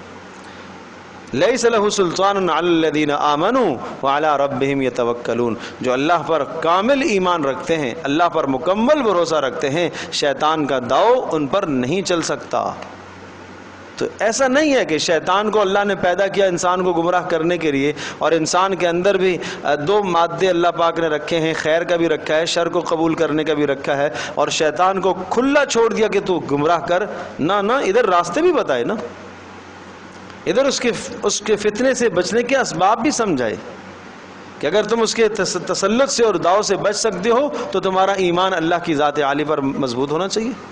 ایک طرف وہی بات ہے، میں عرض کر رہا ہوں، بیوی بچوں کی چاہت ہے، اور اللہ کی نافرمانی کر کے اگر میں اس چاہت کو پورا کروں گا، میرا اللہ پر ایمان ہونا چاہیے، اللہ پر بھروسہ ہونا چاہیے کہ اس میں اللہ مجھے دنیا میں بھی نقصان دے سکتا ہے، آخرت میں بھی دے سکتا ہے۔ اور اگر میں اللہ پاک کے حکم کو پورا کرنے کی خاطر خاندان کی چاہت کو پورا نہیں کرتا ہوں تو میرا اللہ پر ایمان ہونا چاہیے کہ اللہ تبارک و تعالیٰ مجھے ضائع نہیں کرے گا، میرا ایمان ہونا چاہیے۔ میں یہ کہوں کہ نہیں میں خاندان سے کٹ جاؤں گا، میں کیا کروں؟ جوائنٹ فیملیز ہیں وہاں جناب، اسی طرح سے جوائنٹ ماحول ہے جہاں شادی کا موقع ہے، مجھے جانا ہے جی، کیا کریں؟ ہم نہیں جائیں گے تو پھر کیا ہوگا؟ میں سب خاندان سے کٹ جاؤں؟ بے پردگی ہے، یہ اللہ کی بندی پردہ کرنے والی ہے، دیندار ماحول ہے، لیکن یہ وہاں جائیں گے، کیوں جائیں گے؟ اگر نہیں جائیں گے تو ہم سارے خاندان سے کٹ جائیں۔ تو اللہ پاک کی ذات عالی پر بھروسہ نہیں ہے۔ وَمَن يَتَوَكَّلْ عَلَى اللَّهِ فَهُوَ حَسْبُهُ، جو اللہ پر بھروسہ کرے گا اللہ اس کے لیے کافی ہو جائے گا۔ یہاں بھروسے کی ضرورت ہے نا۔ اللہ پاک آپ کو کبھی بے یار و مددگار نہیں چھوڑے گا انشاءاللہ۔ ہاں جی، وَلَأُضِلَّنَّهُمْ وَلَأُمَنِّيَنَّهُمْ، اور شیطان نے قسم کھا کر یہ کہا وَلَأُضِلَّنَّهُمْ، میں ان کو گمراہ کرتا رہوں گا وَلَأُمَنِّيَنَّهُمْ، اور میں ان کو امیدیں دلاتا رہوں گا، لمبی لمبی امیدیں دلاتا رہوں گا۔ دل کے اندر برے برے وسوسے ڈالتا ہے، امیدیں ڈالتا ہے، ابھی تو توبہ کا بڑا ٹائم پڑا ہوا، ابھی تو جوان ہے، بعد میں توبہ کر لینا کیا بات ہے، آج یہ گناہ کر لو کل سے توبہ کر لیں گے، کل پھر گناہ کر رہا ہے، ارے بس کل سے توبہ کر لوں گا، بس کل سے کر لوں گا، وہ کل کرتے کرتے کرتے موت آ گئی، اور شیطان کی منشا یہی ہے کہ یہ توبہ نہ کرے. یہ تسویل ہے. سول لهم الشیطان اعمالهم، شیطان ان کو تسویل دکھاتا ہے. تسویل کا معنی اعمال کو لمبا کرنا، کل کر لینا، پرسوں کر لینا، ترسوں کر لینا. وزین لهم الشیطان، شیطان گناہ کے اعمال کو مزین کر کے دکھاتا ہے.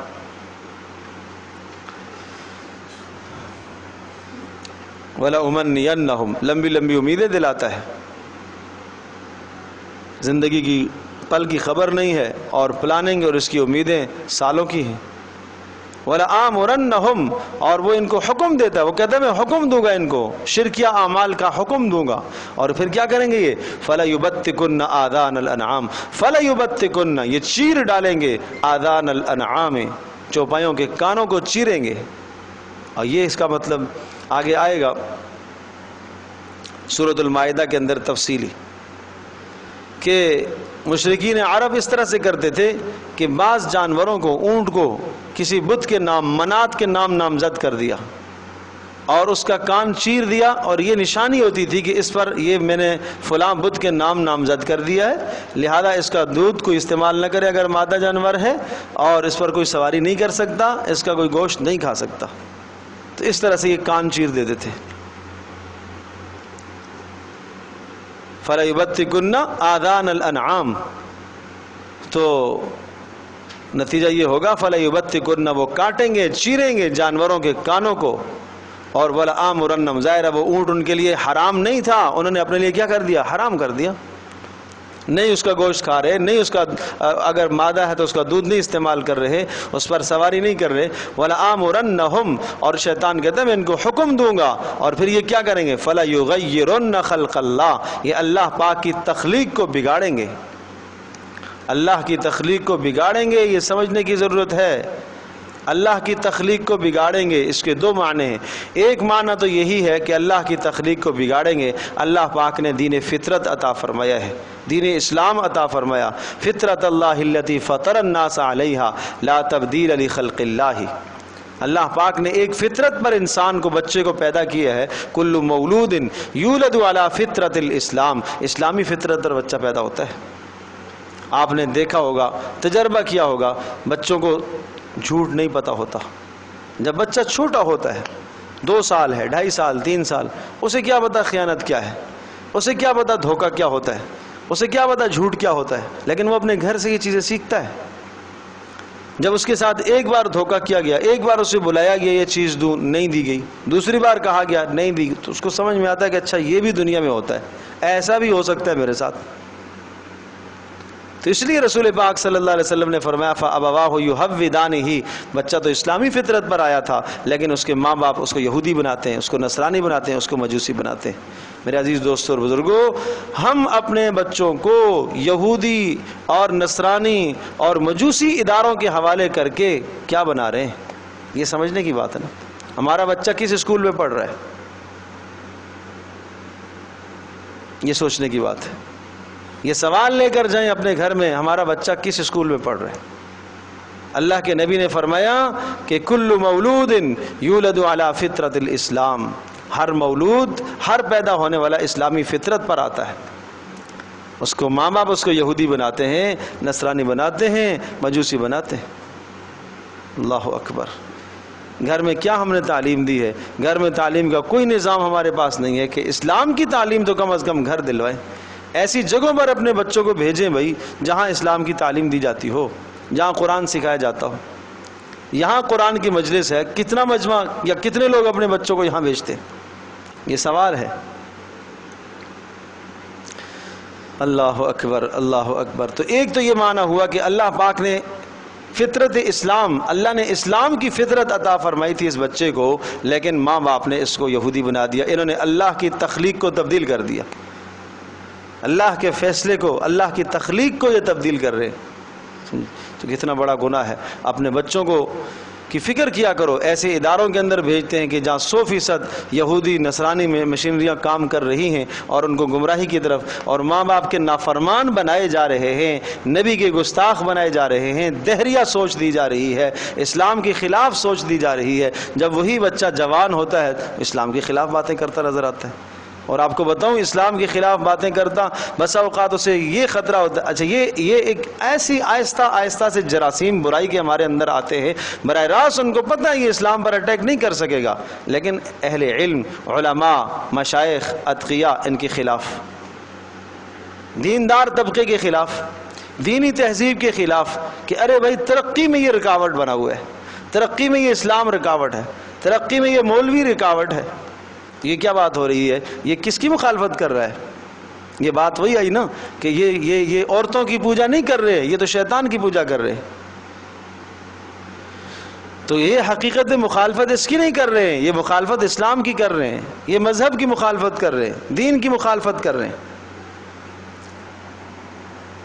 فَلَا يُبَتِّكُنَّ آذَانَ الْأَنْعَامِ، تو وہ کہتا ہے کہ یہ کان کاٹیں گے، چیریں گے کان، اور یہ یاد رکھیے گا یہاں پر کان چیرنے سے مراد بعض مفسرین نے یہ بھی لکھا ہے، اور جیسے آگے آ رہا ہے فَلَا يُغَيِّرُنَّ خَلْقَ اللَّهِ، اللہ کی تخلیق کو تبدیل کرنے کا دوسرا معنی یہ ہے کہ لعن اللہ الواصل والمستوصلہ، وہ عورت جو بال نوچتی ہے، نچواتی ہے، دانتوں کے درمیان میں وقفہ کرتی ہے، کرواتی ہے، جسم گودتی ہے، گدواتی ہے، یہ سب کے سب موجب لعنت ہیں، اور یہ اللہ کی تخلیق کو تبدیل کر رہا ہے، یہ اللہ کی تخلیق کو تبدیل کرنا، یہ آئیبرو بنانا، یہ اللہ کی تخلیق کو تبدیل کرنا ہے۔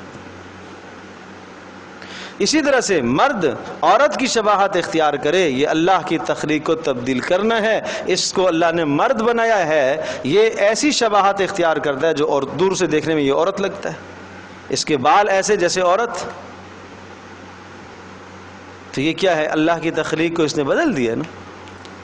ایک کو اللہ نے عورت بنایا ہے، اس نے بالوں کی کٹنگ ایسی کی ہے جیسے مرد، تو اللہ نے اس کو عورت بنایا ہے، اس کی صنف الگ ہے اور اس کا حلیہ الگ ہے، اس کی شناخت اور پہچان الگ ہے، اس کے کام الگ ہیں، اس کی ذمہ داریاں الگ ہیں، تو اس نے کیا کیا ہے؟ اس نے اللہ کی اس تخلیق کو تبدیل کر دیا اور وہ دیکھنے میں مرد معلوم ہو۔ تو آپ علیہ السلام نے ارشاد فرمایا کہ اللہ لعنت فرمائے ان مردوں پر جو عورتوں کی شباہت اختیار کرتے ہیں، اور لعنت فرمائے ان عورتوں پر بھی جو مردوں کی شباہت اختیار کرتی ہیں۔ شباہت کسی بھی چیز میں ہو، وضاحت میں ہو، لباس میں ہو، شکل میں ہو، یہ سب اسی کے اندر آتا ہے۔ اور ایک بات اور کہوں، بعض مفسرین نے یہ بھی لکھا ہے فَلَا يُغَيِّرُنَّ خَلْقَ اللَّهِ، اللہ کی تخلیق کو تبدیل کرنا، داڑھی کا مونڈنا، یہ بھی اللہ کی تخلیق کو تبدیل کرنا ہے، یہ بھی اپنی شباہت عورتوں کی طرح کر رہا ہے کہ اللہ تبارک تعالیٰ نے مرد کو حسن عطا فرمایا داڑھی کے ساتھ۔ وہ ملائکہ جو اللہ کے عرش کو اٹھائے ہوئے ہیں وہ اللہ کی تسبیح بیان کر رہے ہیں، سبحان من زین الرجال باللحا، وہ اللہ پاک ہے جس نے مردوں کو زینت بخشی داڑھیوں کے ساتھ، وزین النساء بالزوائب، اور جس رب نے عورتوں کو زینت بخشی ہے سر کے بالوں کے ساتھ۔ عورت کی زینت سر کے بالوں میں ہے، وہ کٹنگ کر کے چھوٹے کر دے تو موجب لعنت ہے یہ۔ اللہ اکبر، اللہ اکبر۔ فَلَا يُغَيِّرُنَّ خَلْقَ اللَّهِ، تو شیطان نے قسم کھا کر کہا کہ میں اس کو ورغلاؤں گا اور گمراہ کروں گا۔ فَلَا يُغَيِّرُنَّ خَلْقَ اللَّهِ، یہ اللہ کی تخلیق کو بدلتے رہیں گے۔ وَمَن يَتَّخِذِ الشَّيْطَانَ وَلِيًّا مِّن دُونِ اللَّهِ فَقَدْ خَسِرَ خُسْرَانًا مُّبِينًا، اور اس بات کو سن لو، وَمَن يَتَّخِذِ الشَّيْطَانَ وَلِيًّا، اور جس نے شیطان کو اپنا رفیق بنا لیا، اپنا ولی بنا لیا، اپنا دوست بنا لیا، مِن دُونِ اللَّهِ، اللہ کو چھوڑ کر، فَقَدْ خَسِرَ خُسْرَانًا مُّبِينًا، وہ بہت صاف اور صریح گمراہی میں جا پڑا، بڑا خسارہ اس نے کمایا ہے۔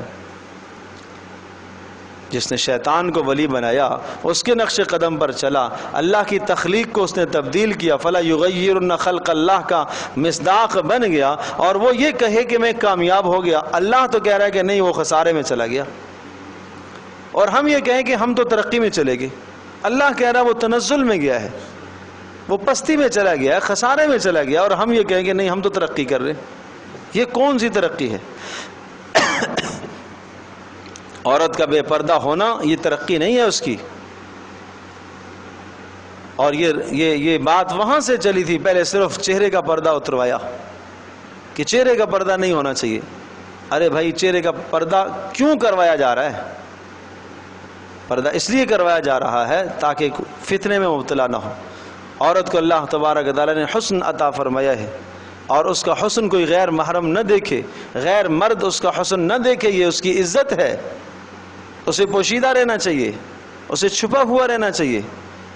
اسے اس کا بھائی دیکھے، اسے اس کا باپ دیکھے، اسے اس کا شوہر دیکھے، اس کے محرم رشتے اس کو دیکھے نا. یہ ان کے لیے باعث زینت ہے، یہ اپنے خاندان کے لیے، محرم رشتوں کے لیے، اپنے شوہر کے لیے، اپنی اولادوں کے لیے باعث زینت ہے. یہ غیروں کے لیے باعث زینت نہیں ہے. اس لیے پردہ کروایا ہے. اور ظاہر سی بات ہے کہ حسن سارا تو سارا چہرے میں ہے. تو اس لیے فرمایا کہ یہ صاف صاف تو شیطانوں کی پوجا ہے اور شیطانوں کی پیروی ہے، اور یہ سری گمراہی ہے اور سری خسارے کے اندر جا رہا. اور آدمی یہ سمجھے کہ نہیں یہ پردہ میرے لیے پردہ جو ہے وہ دنیا میں ترقی کے لیے رکاوٹ ہے، اسلامی تہذیب جو ہے ترقی کے لیے رکاوٹ ہے. یعدہم ویمنیہم، تو یہ یاد رکھیے گا، یہ شیطان وسوسے ایسے ڈالتا ہے. یعدہم، یہ وعدے دلائے گا تمہیں، یہ شیطان وعدے دلائے گا تمہیں. ویمنیہم، اور تمہیں بڑی بڑی امیدیں دلائے گا، جھوٹی امیدیں دلائے گا. وما یعدہم الشیطان الا غرورا، اور سمجھنے کی ضرورت ہے کہ شیطان جو بھی وعدے تمہیں دلائے گا وہ دھوکہ ہی دھوکہ ہے، کبھی وہ وعدہ پورا نہیں کرے گا، اور تمہیں ایک جگہ پر ایک گناہ میں پھنسوا کر نکل جائے گا. وہاں جب وہ دیکھے گا کہ بس یہ ایسا پھنس گیا اب یہ واپس نہیں آئے گا، یہ پستی میں گر گیا ہے، وہ نکل جاتا ہے. اولئک مأواہم جہنم ولا یجدون عنہا محیصا، فرمایا ایسوں کا ٹھکانہ تو پھر جہنم ہے. ولا یجدون عنہا محیصا، اور نہیں پائیں گے وہاں سے بھاگنے کی کوئی صورت، محیصاً بھاگنے کی کوئی صورت نہیں پائیں گے. والذین آمنوا وعملوا الصالحات سندخلهم جنات تجری من تحت الانہار. اب چونکہ ایک طریقہ یہ ہے، ایک راستہ وہ بتایا کہ شیطان کے یہ بہکاوے ہیں، اور شیطان کے بہکاووں سے بچ کون سکتے ہیں؟ والذین آمنوا وعملوا الصالحات، جن کے پاس ایمان اور اعمال صالحہ کی دولت مضبوط ہوگی. سندخلهم جنات تجری من تحت الانہار، ایسوں کو ہم داخل کریں گے ایسی جنات اور باغات میں جن کے نیچے نہریں بہ رہی ہوں. خالدین فیہا ابدا، اور جب کوئی نعمت ملتی ہے تو اگلا کھٹکا یہ رہتا ہے چھن تو نہیں جائے گی، کہا نہیں، خالدین فیہا ابدا، ہمیشہ ہمیشہ رہیں گے. وعد اللہ حقا، اچھا یہ جو وعدہ کیا ہے کہیں ایسا تو نہیں ہے کہ وعدہ ہوا ہے پورا نہ ہو، شیطان کا تو وعدہ دھوکے کا ہے، کہا نہیں، وعد اللہ حقا، اللہ پاک کے وعدے سچے ہیں، اللہ کے وعدے سچے ہیں.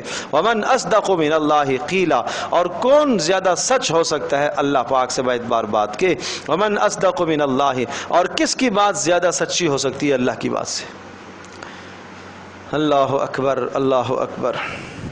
دل میں خیالات آتے ہیں، ٹھیک ہے جی ہم تو جنت میں چلے جائیں گے، پردہ نہیں کیا تو اور تو بہت سارے کام کر رہے ہیں، اور جناب سنت کے مطابق لباس نہ پہنا تو کیا بات ہے، میں نے نمازیں تو پڑھتا ہوں، قرآن کی تلاوت تو کرتا ہوں، سود سے نہ بچا تو کیا بات ہے، اور تو بہت سارے نیک کام کرتا ہوں، حج بھی کرتا ہوں، عمرہ بھی کرتا ہوں، میں صدقہ بھی کرتا ہوں. یہ اعمال جب چند جمع ہوتے ہیں تو آدمی کو امید بننے لگتی ہے کہ ہاں بس کام ہو جائے گا میرا. فرمایا لیس بامانیکم، نجات کا دار و مدار تمہاری امیدوں پر نہیں ہے، تمہاری خواہشات پر نجات کا دار و مدار نہیں ہے کہ جو تمہارے جی میں آیا تم اس کو کر گزرو. ولا امانی اہل الکتاب، اور نہ اہل کتاب کی خواہشات پر فیصلہ ہوگا. وہ کہتے تھے نحن ابناء اللہ و احبا، ہم تو کیا ہیں، اللہ کے محبوب لوگ ہیں، ہم تو اللہ کے چہیتے ہیں. اور یہ امت کہتی ہے ہم تو رسول پاک صلی اللہ علیہ وسلم کے امتی ہیں، ہمیں تو کوئی پریشانی ہوگی ہی نہیں. ان کے دل میں یہ زعم ہے کہ ہم نبی علیہ الصلوۃ والسلام کے عاشق ہیں، ہم آپ علیہ الصلوۃ والسلام کے مداح ہیں، آپ علیہ السلام کے چاہنے والے ہیں. سنت نبی کی نہیں لیں گے، عشق ہے، نبی علیہ الصلوۃ والسلام کی تہذیب کو نہیں لیں گے، ثقافت کو نہیں لیں گے، لیکن نبی سے عشق ہے. تو یہ تو تمہارے فرسودہ خیالات ہیں. لیس بامانیکم، یہ صرف تمہاری ایک خواہشات ہیں. ولا امانی الکتاب، اور نہ ہی اہل کتاب کی خواہشات پر فیصلہ ہوگا، بلکہ فیصلہ ہوگا نجات کا دار و مدار اس پر ہے. من یعمل سوءا یجز بہ، جو بھی آدمی اس دنیا میں گناہ کرے گا اس کی سزا وہ پائے گا، اس کی سزا وہ پائے گا، چاہے وہ اہل کتاب میں سے ہو کوئی، چاہے تم میں سے کوئی ہو. ولا یجد لہ من دون اللہ ولیا ولا نصیرا، اور اللہ کے سوا کوئی اپنا والی نہیں پائے گا اور کوئی مددگار بھی نہیں پائے گا. ومن یعمل من الصالحات من ذکر او انثی، اور فرمایا جس شخص نے نیک عمل کی، ومن یعمل من الصالحات، جو آدمی نیک عمل کرے، من ذکر او انثی، چاہے وہ مرد ہو چاہے وہ عورت ہو. ہمیں اس سے کیا غرض ہے چاہے مرد ہو عورت ہو؟ ہمارا قانون عادلانہ قانون ہے، مساویانہ قانون ہے، مردوں کے لیے بھی ہے عورتوں کے لیے بھی ہے. وَهُوَ مُحْسِنٌ وَهُوَ مُؤْمِنٌ، شرط یہ ہے کہ اس کے پاس ایمان ہو. فَأُولَٰئِكَ يَدْخُلُونَ الْجَنَّةَ، یعنی عمل کے قبول ہونے کے لیے ایمان شرط ہے. فَأُولَٰئِكَ يَدْخُلُونَ الْجَنَّةَ، اور یہ سب جنت میں داخل ہوں گے. وَلَا يُظْلَمُونَ النَّقِيرَ، اور ان پر ذرا برابر ظلم نہیں کیا جائے گا، ایک رتی برابر بھی، تل برابر بھی ان پر ظلم نہیں کیا جائے گا، یعنی ان کا حصہ کم نہیں کیا جائے گا، پورا پورا ان کو حق دیا جائے گا. ومن احسن دینا ممن اسلم وجهه للہ، اور مزید اسی بات کی تاکید، ومن احسن دینا ممن اسلم. یہودی کہتے ہیں میں اچھے دین پر ہوں، نصرانی کہتا ہے میں اچھے دین پر ہوں، مسلمانوں کے اندر کئی فرقے کئی گروہ، ہر کوئی کہتا ہے میں اچھے دین پر ہوں. کیا پہچان بتائی؟ یہ ومن احسن دینا ممن اسلم وجهه، اس سے زیادہ دین کس کا اچھا ہو سکتا ہے؟ ممن اسلم وجهه للہ، جو اپنے آپ کو اللہ کے تابع کر دے. اسلم وجهه للہ، اسلم تابع کر دے، وجہہ اپنے چہرے کو اللہ کے سامنے تابع جھکا دے، اللہ کے سامنے اپنے چہرے کو جھکا دے. اس سے مراد صرف چہرہ جھکانا نہیں ہے، پورا جسم ہے، لیکن چہرہ چونکہ اس انسان کے اعضاء میں سب سے اشرف جز ہے اس لیے اس کا تذکرہ کیا. وَهُوَ مُحْسِنٌ، لیکن شرط یہ ہے کہ وہ درجہ احسان تک پہنچا ہوا ہو، نیک عمل کرتے وقت احسان موجود ہو. احسان کیا ہے؟ آپ علیہ الصلوۃ والسلام سے پوچھا گیا احسان کیا ہے؟ ان تعبد اللہ کأنک تراہ، آپ اللہ کی عبادت ایسے کرو گویا کہ آپ اللہ کو دیکھ رہے ہو. فإن لم تکن تراہ فإنہ یراک، اور اگر یہ گمان نہیں ہو سکتا تو یہ خیال ضرور ہو کہ اللہ پاک مجھے دیکھ رہا ہے. اس جذبے سے، اس احساس سے جب تم اللہ کی بندگی کرو، معاشرتی زندگی گزارو، گھریلو زندگی گزارو، شادی بیاہ میں دیکھو کہ اللہ مجھے دیکھ رہا، اللہ مجھے دیکھ رہا، اللہ مجھے دیکھ رہا، یہ ہے درجہ احسان. تو فرمایا اس طرح سے جو زندگی گزارتا ہے، واتبع ملت ابراہیم حنیفہ، اور وہ ملت ابراہیمی کی اتباع کرتا ہے، یکسو ہو کر تمام شرک سے اور تمام بدعات اور رسومات سے تنہا ہو جاتا ہے، تو پھر ایسے کے لیے فیصلہ ہے نجات کا. واتخذ اللہ ابراہیم خلیلا، اور ابراہیم علیہ السلام کو تو اللہ نے دوست بنایا تھا نا. تو اگر تم ملت ابراہیمی پر آتے ہو، نبی علیہ السلام کی سیرت کو اپناتے ہو، تو اللہ تمہیں بھی دوست بنائے گا. دوست کا عمل محبوب ہوا کرتا ہے، تو رسول پاک صلی اللہ علیہ وسلم کے مبارک اعمال اللہ کو محبوب ہیں. وَلِلَّهِ مَا فِي السَّمَاوَاتِ وَمَا فِي الْأَرْضِ وَكَانَ اللَّهُ بِكُلِّ شَيْءٍ مُحِيطًا. اور یہ باتیں تمہیں بتائی جا رہی ہیں اس لیے کہ یہ حکم دیا، فلاں حکم دیا، یہ سب اس لیے کہ آسمان و زمین کا مالک اللہ ہے. جب پیدا بھی اس نے کیا ہے، خالق بھی وہی ہے، مالک بھی وہی ہے، متصرف بھی وہی ہے، رزق بھی وہی دینے والا ہے، تو پھر بندگی بھی اسی کی ہو نا. وَكَانَ اللَّهُ بِكُلِّ شَيْءٍ مُحِيطًا، اور اللہ تبارک و تعالیٰ احاطہ کیے ہوئے ہے تمام اعمال کا. وَيَسْتَفْتُونَكَ فِي النِّسَاءِ قُلِ اللَّهُ يُفْتِيكُمْ.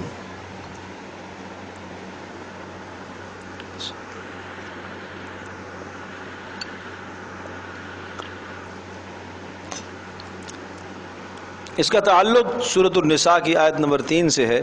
آیت نمبر 3 میں آپ دیکھیں، وہاں مضمون کو ہم دوبارہ دیکھ لیتے ہیں تاکہ اس آیت کا سمجھنا آسان ہو جائے.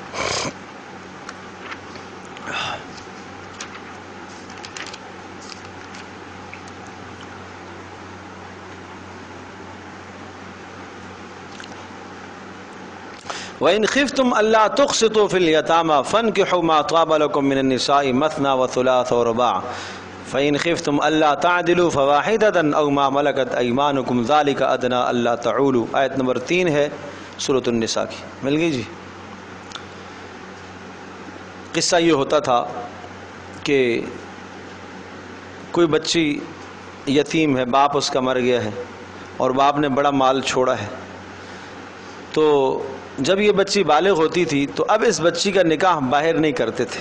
جو اس کا سرپرست ہوتا تھا، اگر اس سرپرست کے ساتھ اس کی نسبت ملتی، یعنی اس کا محرم نہ ہوتا، چچا ماموں نہ ہوتا، تو یہ سرپرست نکاح کر لیتا اور یا اپنے بیٹے سے نکاح کرا دیتا، چونکہ یہ بچی کون ہے؟ یتیم ہے. تو یہاں اس یتیم بچی سے، اس یتیم لڑکی سے نکاح کرنے میں، اپنے گھر میں روکنے میں 2 فائدے حاصل ہوتے ہیں. ایک تو مال حاصل ہو جائے گا، نمبر 2 چونکہ اس کا کوئی والی وارث ہے نہیں، لہٰذا مہر کا کوئی مطالبہ نہیں کرے گا، اور اگر ہم نے اس کے حقوق نہ بھی ادا کیے تو کوئی ہم سے پوچھے گا نہیں۔ تو ایسے معاملات کر کے عورتوں کے حق کو ضائع کیا جاتا تھا، حق تلفی ہوتی تھی۔ تو اس کو سمجھایا کہ اس طرح سے عورتوں کی حق تلفی نہیں ہونی چاہیے۔ اگر وہ یتیم ہے، تمہارے گھرانے کے اندر ہے، تمہارے معاشرے میں، خاندان میں کوئی یتیم لڑکی ہے، اور جب وہ سن بلوغ کو پہنچی ہے، اگر وہ تمہاری تربیت میں ہے، تم اس کی کفالت کر رہے ہو، یا چلو تم کفالت نہیں کر رہے ہو لیکن اس کا پیچھے والی کوئی والی وارث پوچھنے والا نہیں ہے، اور تمہیں اس کے ساتھ نکاح کرنا ہے، لیکن نکاح کرنے کی تم رغبت تو رکھتے ہو، لیکن تمہیں اطمینان اپنی ذات پر نہیں ہے کہ میں اس کے حق نہیں ادا کر سکوں گا، اس لیے کہ جہاں پیچھے سے کوئی پوچھنے والا ہوتا ہے تو پھر آدمی سوچتا ہے، اور اس کا تو کوئی پرسان حال نہیں ہے، تو پھر تم عدل نہیں کر پاؤ گے۔ اگر تمہیں خدشہ ہے کہ ہم عدل نہیں کر پائیں گے تو پھر اس کو چھوڑ دو، اس کو سے تم نہ نکاح کرو، اس کو باہر رشتہ دے دو۔ فَإِنْ خِفْتُمْ أَلَّا تُقْسِطُوا، اگر تمہیں یہ ڈر لگتا ہے اللہ تقسطوا فی الیتامى کہ تم عدل نہیں کر سکو گے فی الیتامى، کن کے بارے میں؟ یتیم لڑکیوں کے بارے، صرف یتامى مراد نہیں ہے، یتیم لڑکیوں کے بارے میں، نکاح کے معاملات میں، تو پھر تم کیا کرو؟ فَانْكِحُوا مَا طَابَ لَكُمْ، پھر تم نکاح کر لیا کرو مَا طَابَ لَكُمْ مِنَ النِّسَاءِ، عورتوں میں سے جو تمہارے لیے، آزاد عورتوں میں سے، باہر کی عورتوں میں سے جو تمہارے لیے مناسب ہوں، اپنی قرابت دار کی جو یتیم بچیاں ہیں ان کے علاوہ، مثنیٰ و ثلاث و رباع، 2 ہوں، 3 ہوں، 4 ہوں، یہ تمہیں اختیار دیا گیا۔ فَإِنْ خِفْتُمْ أَلَّا تَعْدِلُوا، اور اگر تمہیں یہ خیال ہے کہ نہیں 2 نہیں کر سکیں گے، عدل نہیں کر پائیں گے، 3 میں عدل نہیں کر پائیں گے، 4 میں انصاف نہیں کر پائیں گے، تو فواحدۃ، پھر ایک سے نکاح کر لو۔ اب یہاں جو آیت ہے یہاں آئیے، وَيَسْتَفْتُونَكَ فِي النِّسَاءِ، تو اس کا تعلق میں عرض کر رہا ہوں اسی آیت سے ہے، بیچ میں بہت سارے اور احکام آگے اور پھر مضمون، اور یہ مسلسل یہ سوالات بار بار اس طرح سے اٹھتے تھے۔ کیسے سوالات اٹھتے تھے؟ اس طرح سے کہ جناب جب یتیم بچیاں رہ جاتی تھی اور ان کے نکاح کی جب بات آتی تھی تو اب مسئلہ یہ ہے کہ اس یتیم بچی کو کیا کریں، اس کو باہر نکاح میں دیں یا اپنے گھر کے اندر روکیں، اپنے گھر کے اندر روکتے ہیں، بیٹے کے ساتھ نکاح کرا دیتے ہیں، تو مسائل یہ ہیں کہ پھر حق کوئی نہیں ادا کرتا، تو اس قسم کی باتیں آتی رہتی تھی، ہر روز کوئی نہ کوئی معاملہ ہوتا تھا۔ وَيَسْتَفْتُونَكَ فِي النِّسَاءِ، اے نبی آپ سے فتویٰ طلب کرتے ہیں، آپ سے پوچھتے ہیں فی النساء، عورتوں کے بارے میں۔ تو قرآن عورتوں کے متعلق کس قدر اہمیت کے ساتھ احکام بیان کرتا ہے۔ وَيَسْتَفْتُونَكَ، کہیں بھی ایسا نہیں کہا کہ رجال کے بارے میں فتویٰ پوچھتے ہیں، یہ عورتوں کی اہمیت بتائیے۔ وَيَسْتَفْتُونَكَ فِي النِّسَاءِ، اور آپ سے فتویٰ پوچھتے ہیں، طلب کرتے ہیں فی النساء، عورتوں کے بارے میں۔ عورتوں سے مراد کون سی عورتیں؟ یتیم عورتوں کے بارے میں، کہ ان کی میراث کیا ہونی چاہیے، ان کے مہر کتنے ہونے چاہیے، میراث کے احکام۔ میراث کا پہلے تصور نہیں تھا۔ ایک بات اور بھی ذہن نشین فرما لیں، جب میراث کی آیات آئی نا تو یہ خیال ہونے لگا کہ شاید میراث باپ کی جائیداد اس کو ملتی ہے جو باپ کا نام کماتا ہے، باپ کا نام روشن کرتا ہے۔ وہ گیا کسی غزوے میں جا کے لڑا اور اس نے اپنی بہادری دکھائی، جوہر دکھائے بہادری کے، تو کس کا نام روشن ہوا؟ باپ کا۔ تو باپ کا جب نام روشن ہوا تو یہ وارث بھی باپ کا بنے گا، لہذا یہ وارث ہے، باپ کا سارا پیسہ یہ لے گا۔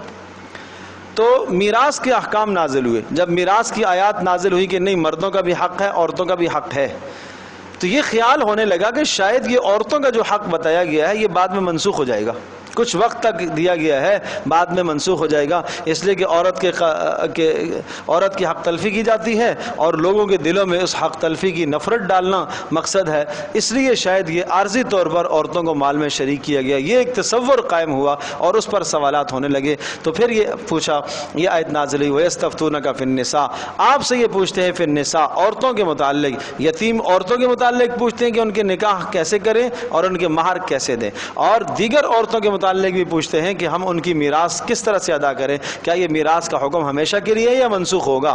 قل، کہہ دیجئے، قل اللہ یفتیکم، آپ فرما دیجئے اللہ تمہیں فتویٰ دیتا ہے فیہن، ان عورتوں کے بارے میں، اللہ تمہیں فتویٰ دیتا ہے ان عورتوں کے بارے میں۔ وما یتلا علیکم، اور وہ آیات بھی تمہیں فتویٰ دیتی ہیں، وہ آیات بھی تمہیں بتاتی ہیں جو تلاوت کی جا چکی پیچھے، وہی آیت نمبر 3 کی طرف اشارہ ہے۔ اس لیے میں نے آیت نمبر 3 کی طرف اشارہ کیا تھا دوبارہ کہ قل اللہ یفتیکم، اللہ تمہیں فتویٰ دیتا ہے فیہن، ان عورتوں کے بارے میں، وما یتلا علیکم، اور جو آیات تمہارے پر تلاوت کی گئی ہیں، وہ احکام جو پڑھ کر شروع میں سنائے گئے ہیں، وہ سارے احکام تمہیں فتویٰ دیتے ہیں عورتوں کے بارے میں۔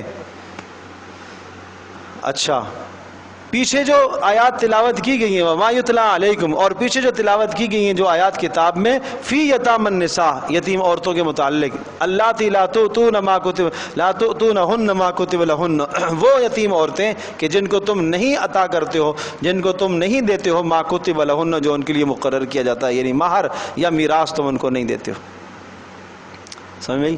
وترغبون، اور تم رغبت رکھتے ہو، ان تنکحوہن، کہ تم ان سے نکاح کرو، والمستضعفین، اور اللہ پاک حکم دیتا ہے، فتویٰ دیتا ہے ان کمزور بچوں کے بارے میں بھی، سب کے بارے میں اللہ کا یہ فیصلہ ہے، ان تقوموا للیتامى بالقسط، کہ یتیموں کے ساتھ کیا کرو؟ انصاف کرو، چاہے یتیم بچیاں ہوں چاہے یتیم بچے ہیں، معاشرے میں انصاف کرو۔ وما تفعلوا من خیر فإن اللہ کان بہ علیما، اور جو بھی تم نیکی کماؤ گے اچھی طرح سے یہ ذہن نشین کر لینا، اللہ پاک اس بات کو جانتا ہے۔ وإن امرأة خافت من بعلها نشوزا او اعراضا فلا جناح علیہما ان یصلحا بینہما صلحا۔ وإن امرأة، اور اگر کوئی عورت خافت، ڈر محسوس کرتی ہے، من بعلها، اپنے شوہر سے ڈر محسوس کرتی ہے، نشوزا، سرکشی کا، کہ اس کا شوہر جو ہے وہ سرکش ہو گیا ہے، او اعراضاً، یا بے رخی اختیار کیے ہوئے ہے، اس کے حقوق ادا نہیں کرتا، فلا جناح علیہما، کوئی حرج نہیں ہے ان دونوں پر، ان یصلحا بینہما صلحا، کہ آپس میں یہ صلح قائم کر لیں خاص قسم سے، والصلح خیر، اور صلح زیادہ بہتر ہے، واحضرت الانفس الشح، اور ڈال دی گئی ہے نفسوں کے اندر بخل، نفسوں کے اندر، انسانوں کی جی میں اور انسانوں کے مزاج میں بخل کو ڈال دیا گیا۔ بتاتا ہوں، وَإِن تُحْسِنُوا، اور اگر تم احسان کرتے ہو، وَتَتَّقُوا، اور تقوی اختیار کرتے ہو، فَإِنَّ اللَّهَ كَانَ بِمَا تَعْمَلُونَ خَبِيرًا، اللہ پاک تمہارے اعمال سے باخبر ہے۔ یاد ہوگا آپ کو الرجال قوامون علی النساء، ایک آیت آئی تھی جس میں بتایا تھا کہ مرد کو گھر کا حکمران بنایا ہے، اور کیوں حکمران بنایا؟ الرجال قوامون علی النساء، دو وجہ سے۔ نمبر ایک، بما فضل اللہ بعضهم علی بعض، نمبر ایک، اللہ پاک نے مرد کو قوت فیصلہ عطا فرمایا، مرد کو اللہ پاک نے عقل میں کمال دیا ہے، مرد کو اللہ پاک نے حوصلہ عطا فرمایا ہے۔ ان تمام بنیاد پر مرد گھر کا حکمران ہونا چاہیے، عورت حکمران نہ ہو۔ عورت سے رائے ضرور لی جائے لیکن اختیار گھر کے اندر مرد کا ہو۔ ایک حدیث سناتا ہوں، لا الہ الا اللہ، ارشاد فرمایا کہ جب صورتحال یہ ہو، جب تمہارے مالدار لوگ سخی ہوں اور تمہارے ارباب اقتدار لوگ عدل و انصاف کرنے والے ہوں، اور تمہارے باہمی معاملات آپس میں مشاورت سے طے ہوتے ہوں، جب یہ تین خوبیاں ہوں کہ مالدار تمہارے سخی ہوں، ارباب اقتدار عدل و انصاف والے ہوں، اور تمہارے باہمی معاملات مشاورت سے طے ہوتے ہوں، تو اب اس زمین میں تمہارے لیے خیر ہے کہ زمین کے اوپر تم رہو، اب تم جی سکتے ہو۔ لیکن جب تمہارے ارباب اقتدار ظالم بن جائیں، اور جب تمہارے مالدار لوگ بخیل بن جائیں، اور جب تمہارے باہمی معاملات عورتوں کے سپرد ہو جائیں، تو پھر اب تمہیں جینے کا حق نہیں ہے۔ جب آپ یہ محاورے میں کہا جاتا ہے، جب آپ کسی کو کہتے ہو تمہارا مر جانا ہی بہتر ہے، فَبَطْنُ الْأَرْضِ خَيْرٌ لَكُم مِّن ظَهْرِكَ، فرمایا کہ زمین کے اندر والا حصہ تمہارے لیے زیادہ بہتر ہے اوپر سے۔ جب یہ تین برائیاں آ جائیں تو تمہارے مالدار کیا ہو جائیں؟ بخیل، ارباب اقتدار ظالم، تمہارے معاملات کہاں چلے جائیں؟ عورتوں کے سپرد ہو جائیں۔ اللہ نے مرد کو ایک حیثیت دی ہے۔ میں یہ عرض کر رہا ہوں، قطعاً عورتوں کی توہین، تذلیل، تنقیص مراد نہیں ہے، لیکن حقیقت جو بتا رہا ہوں اس کو سمجھنا پڑے گا، اس کو ماننا پڑے گا حقیقت۔ ایک مجلس میں نے بات کی، اور ایک جگہ پر منگنی کی تقریب تھی، تو اب وہ بار بار ایک صاحب تھے، میں اہلیہ سے پوچھ کے آتا ہوں، منع نہیں ہے، آپ ضرور اہلیہ سے رائے لیں، لیکن اب تمہیں اختیار، ایک مجمع ہے، اس مجمع میں اختیار کس کا ہونا چاہیے؟ مرد کا ہے۔ کہ اگر یہ سارے معاملات اور مشاورت پہلے سے طے ہوئے ہو نا، گھر میں طے ہو کے بات آئی ہے، تو خیر میں نے وہاں یہ حدیث بیان کی، تو پھر وہ میرے ساتھ کیا ہونا تھا وہ آپ کو پتہ ہے۔ جب میں نے حدیث بیان کی تو وہ آج تک وہاں وہ خواتین جو 2-3 تھی وہ میری مخالف ہیں، انہوں نے ہمیں برا کہا۔ تو بھائی میں نے تمہیں کیسے برا کہا؟ میں تو کتنی قرآن مجید کے اندر جو عورتوں کے حقوق آتے ہیں میں نہیں بات کرتا ہوں۔ تو میری ماں اور بہنوں، حقیقت سمجھو، جو آپ کا منصب ہے آپ اس منصب کو سمجھو، جو مرد کا منصب ہے مرد کے منصب کو اس پر برقرار رہنے دو، ورنہ فساد پیدا ہوگا۔ یہ کیوں اللہ کے نبی نے فرمایا کہ جس جگہ کی حکمران عورت ہوگی وہ قوم کبھی فلاح نہیں پا سکتی، کبھی بھی وہ قوم نہیں فلاح پا سکتی جہاں اقتدار عورت کے پاس ہوگا۔ مرد کو اختیار دو، اس کو رائے دو، اس کے بعد فیصلے کا اختیار اس کو دو۔ اگر وہ فیصلہ کر لیتا ہے آپ کی رائے کے خلاف، مزاحمت مت کرو، مت لڑائی کرو، مت جھگڑا کرو۔ رائے کا مقصد کیا ہوتا ہے؟ دیکھو، ایک سربراہ آدمی 4 لوگوں سے 6 لوگوں سے رائے لیتا ہے، اور رائے لینے کے بعد اس نے ایک فیصلہ کر لیا، چاہے اس نے اپنی رائے پر فیصلہ کیا یا آپ کی رائے پر فیصلہ کیا، اگر بعد میں نقصان ہو گیا تو پھر ہم سب اس کو کوستے ہیں۔ مشاورت کا مطلب یہ ہوتا ہے کہ آپ سب سے رائے لیں، اور اس رائے لینے کے بعد آپ ایک رائے پر جم لیں۔ اب سب کی وہ رائے ہے جس پر فیصلہ ہوا ہے، اب اس آدمی کو اپنی رائے پر مصر نہیں ہونا چاہیے کہ نہیں جی میری تو یہ رائے تھی۔ پیچھے کتنی مرتبہ یہ مضمون آیا ہے، منافق کہا کرتے نا ہماری بات سنی جاتی تو یہ لڑائی نہ ہوتی۔ احد میں جو کمزوری آ گئی اور احد میں جو شکست کی صورت آ گئی، 1000 لوگ تھے، 1000 کا مجمع چلا تھا مدینہ منورہ سے، اور 700 رہے اور 300 منافق پیچھے چلے گئے۔ اور جب صحابہ کا نقصان ہوا، آپ علیہ السلام کے دندان شہید ہو گئے اور یہ سخت جانی نقصان ہوا صحابہ کا، وہ منافق کہنے لگے دیکھا ہماری بات نہیں سنے گی، تو منافقوں کا شیوہ ہے۔ اب آپ یہ کہیں کہ گھر کا سربراہ جہاں کھڑا ہے میں وہاں کھڑی ہوں، میری رائے نہیں مانی گئی کوئی بات نہیں، جہاں وہ کھڑا ہے میں وہاں کھڑی ہوں، جو سوچ اس کی ہے میری سوچ وہاں ہے۔ اگر آپ 100% سمجھتی ہیں کہ ہاں وہ خلاف شرع بات کر رہا ہے، خلاف شرع اس کی سوچ ہے، تو ایک تو ہے کہ شرعی معاملات جو متعین ہیں اس میں تو مشاورت کی ضرورت ہی نہیں ہے نا۔ چلو ہمیں نماز پڑھنی ہے نہیں پڑھنی ہے، چلو مشورہ کر لیتے ہیں، اس میں کون سا مشورہ ہے بھائی؟ ہمیں پردہ کرنا چاہیے نہیں کرنا چاہیے، چلو مشورہ کر لیتے ہیں بھائی، اس میں کون سا مشورہ ہے؟ مشاورت وہاں ہے کہ جہاں وحی کا کوئی صاف حکم نہیں ہے آپ کے سامنے، گھر کے معاملات ہیں، دیگر معاملات ہیں، ہم یہاں رشتہ دینا چاہتے ہیں، یہاں سے رشتہ لینا چاہتے ہیں، مشاورت ہے کرو۔ ہم گھر کو یوں بنانا چاہتے ہیں، مشاورت ہے کرو۔ ہم یہاں سے شفٹ ہو کر کسی دوسری جگہ جانا چاہتے ہیں، مشاورت ہے کرو۔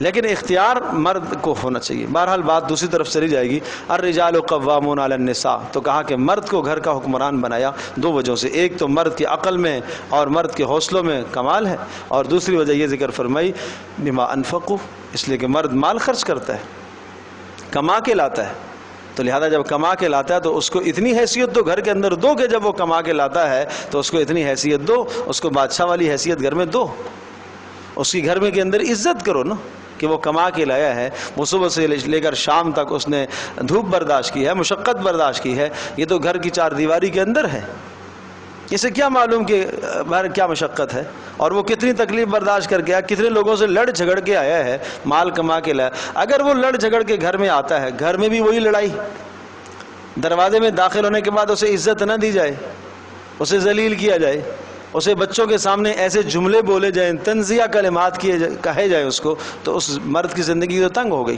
یہ گھر اس کے لیے کشادہ جتنا بھی ہے کشادہ تو نہیں ہوا۔ تو یہ اصول اور ضابطے ہیں۔ پھر وہاں بتایا تھا واللاتی تخافون نشوزا فعظوہن، اگر عورت نافرمان ہو جائے، نشوز کی طرف چلی جائے تو 4 راستے سمجھائے تھے۔ فعظوہن، ان کو سمجھایا کرو، سمجھنے سمجھانے سے اگر بات سمجھ میں آتی ہے تو ٹھیک ہے، نہیں تو پھر فرمایا واہجروہن، بستر جدا کر دو، اس سے ہی بات قابو میں نہیں آتی وضربوہن، کچھ مناسب سزا دے دو، اس سے ہی بات قابو نہیں آتی تو پھر ایک آدمی مرد کے خاندان کا ایک عورت کے خاندان کا بیٹھے، ان کی باتیں سنو، مصالحت کرانے کی کوشش کرو، اگر مصالحت ہو جاتی ہے تو بسم اللہ، اچھی بات، نہ ہوتی ہو تو طلاق دے دو، اس کے لیے اور راستے بہت ہیں، آپ کے لیے اور راستے بہت ہیں۔ اس طرح سے تنگ زندگی ٹھیک ہے، اس میں کوئی شک نہیں. ابغض المباحات عند اللہ الطلاق، یعنی اللہ پاک کے یہاں جائز کاموں میں سب سے بدترین کام طلاق کا دینا ہے، لیکن اس کا یہ معنی بھی نہیں ہے کہ طلاق ہے ہی نہیں ہے، دینی ہی نہیں ہے. مطلب طلاق کا تصور تو دیا گیا نا، طلاق کے مستقل احکام دیے گئے. بلا وجہ کوئی طلاق دے گا تو گناہگار ہے، لیکن اگر واقعتاً وجہ ہے کہ بھائی وامی زندگی نہیں بن رہی ہے، 10 سال ہو گئے، 15 سال ہو گئے، زندگی تلخ ہو گئی ہے، بچوں کی زندگیاں بھی تلخ ہو گئی ہیں، تو بھائی ٹھیک ہے، بسم اللہ کرو، اب اللہ کا نام لے کے فارغ کر دو، جدا ہو جاؤ. ممکن ہے اس کے لیے کوئی اور صورت پیدا ہو جائے، آپ کے لیے کوئی اور صورت پیدا ہو جائے. اب یہاں یہ صورت بیان کی جا رہی ہے کہ اگر یہ سارے خطرات عورت کو محسوس ہو، پہلے تو یہ تھے کہ مرد کو خطرہ ہے کہ عورت نافرمان ہو رہی ہے، کیا کیا جائے، وہاں وہ 4 راستے بتائے. اب صورت حال یہ ہے کہ مرد جو ہے وہ عورت کے حق ادا نہیں کر رہا، مرد خلاصی چاہتی ہے اور عورت جو ہے نا خلاصی چاہتی ہو اپنے مرد سے، تو کیا کرنا چاہیے اس کو. تو یہاں یہ بات ہے. وَإِنِ امْرَأَةٌ، اور اگر عورت خافت ڈر رہی ہو من بعلها، اپنے شوہر سے، نشوزاً سرکشی سے، اسے ڈر ہو کہ یہ سرکشی کر رہا اور یہ میری کسی بھی بات میں نہیں آ رہا اور حق بھی نہیں ادا کر رہا، ازدواجی حق کے علاوہ باقی حق بھی نہیں ادا کر رہا. لیکن بہرحال یہ بات اچھی طرح سے ذہن نشین فرمائے، بہت بڑا کردار ہوتا ہے گھر کو سنوارنے میں، گھر کو بہتر کرنے میں عورت کا بہت بڑا کردار ہوتا ہے. اور یہاں اس جگہ پر میں ایک قصہ سنایا کرتا ہوں. ایک عورت جو ہے ایک بزرگ کے پاس جاتی ہے اور یہ کہتی ہے کہ مجھے کوئی تعویذ دے دیں کہ میرا شوہر جو ہے نا میرا تابع ہو جائے اور میری بات سن لے. تو انہوں نے کہا کہ اچھا بھائی میں دے دوں گا، تم ایسا کرو شیر کے بال لا کے مجھے دے دو، کوئی عمل مجھے کرنا ہے شیر کے بالوں پر. اب وہ گئی کسی جگہ پر چڑیا گھر میں، جا کے اس نے شیر کو اپنے سے مانوس کیا تو کوئی 25 دن لگ گئے. 25 دن میں وہ شیر کے بال کاٹ کے لے آئی، خوش ہو گئی کہ اب تو میرا کام ہو گیا.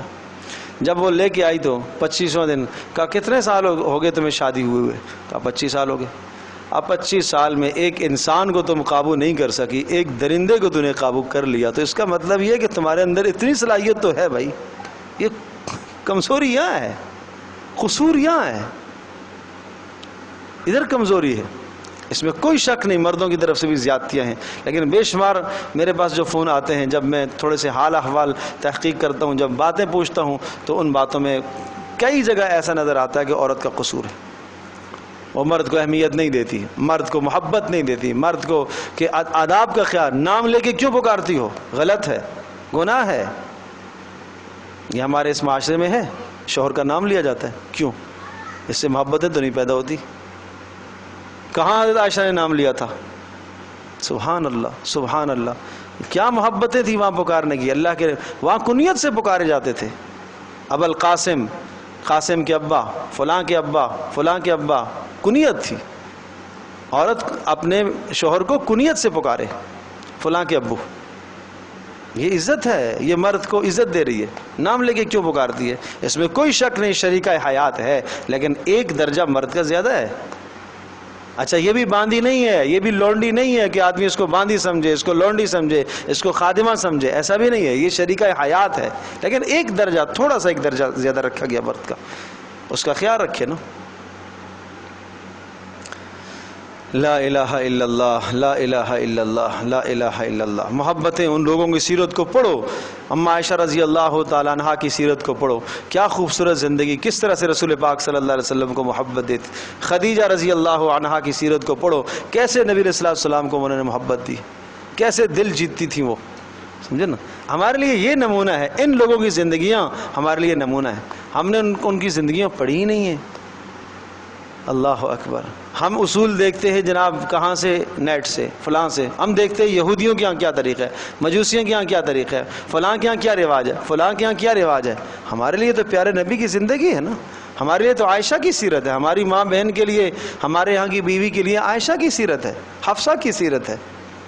یہ ازواج مطہرات کی سیرتوں پر آؤ، دیکھو کس طرح سے گھر کی زندگی سکون چین والی نہیں بنتی.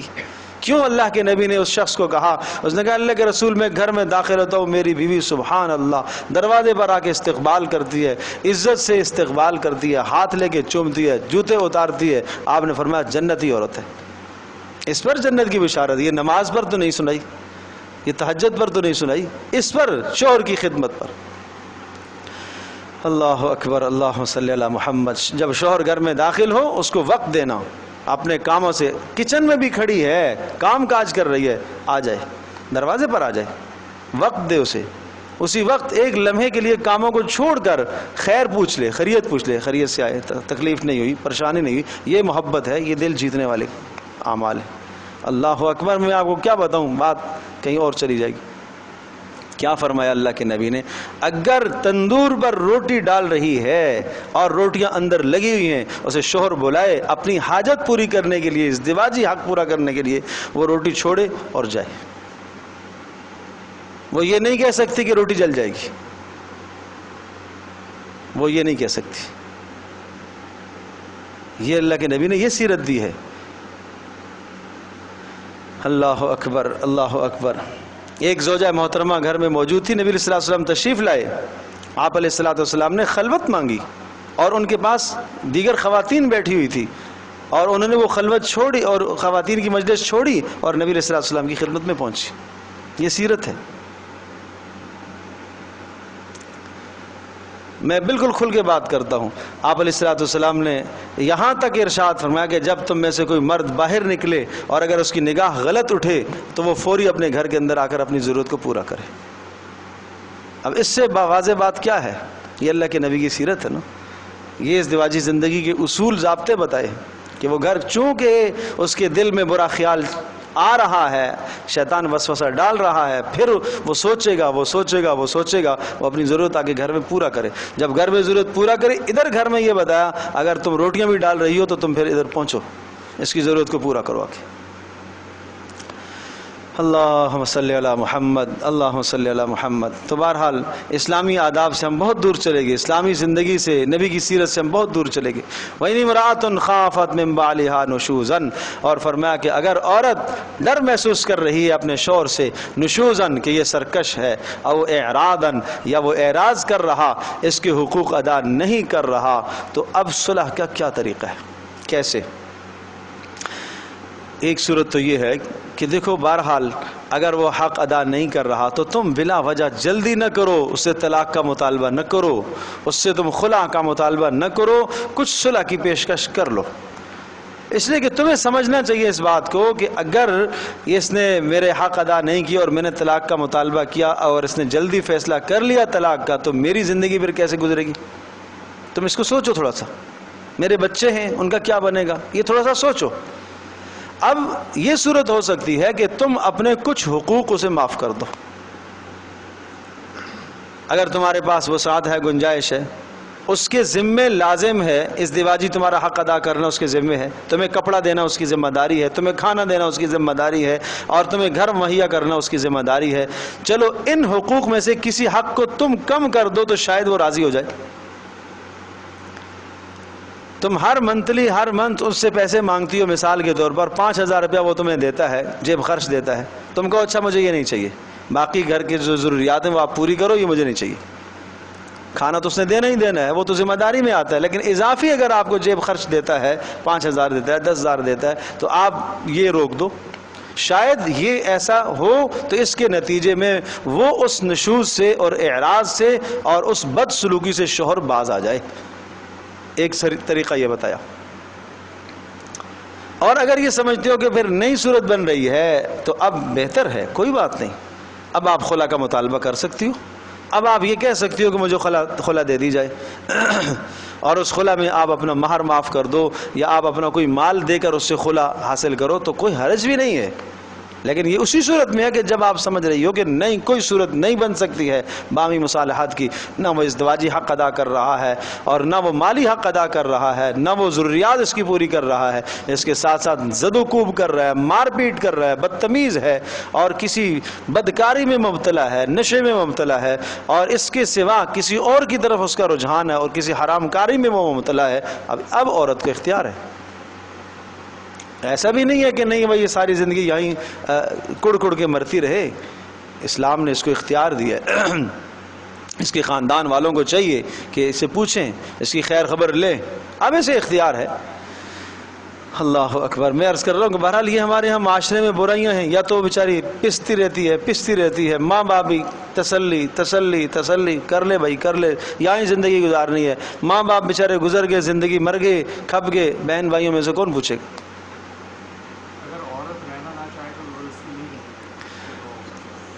عورت اگر رہنا نہ چاہے بلا وجہ نہیں, اگر وہ جانا ہی چاہتی ہے تو حرج بھی نہیں ہے.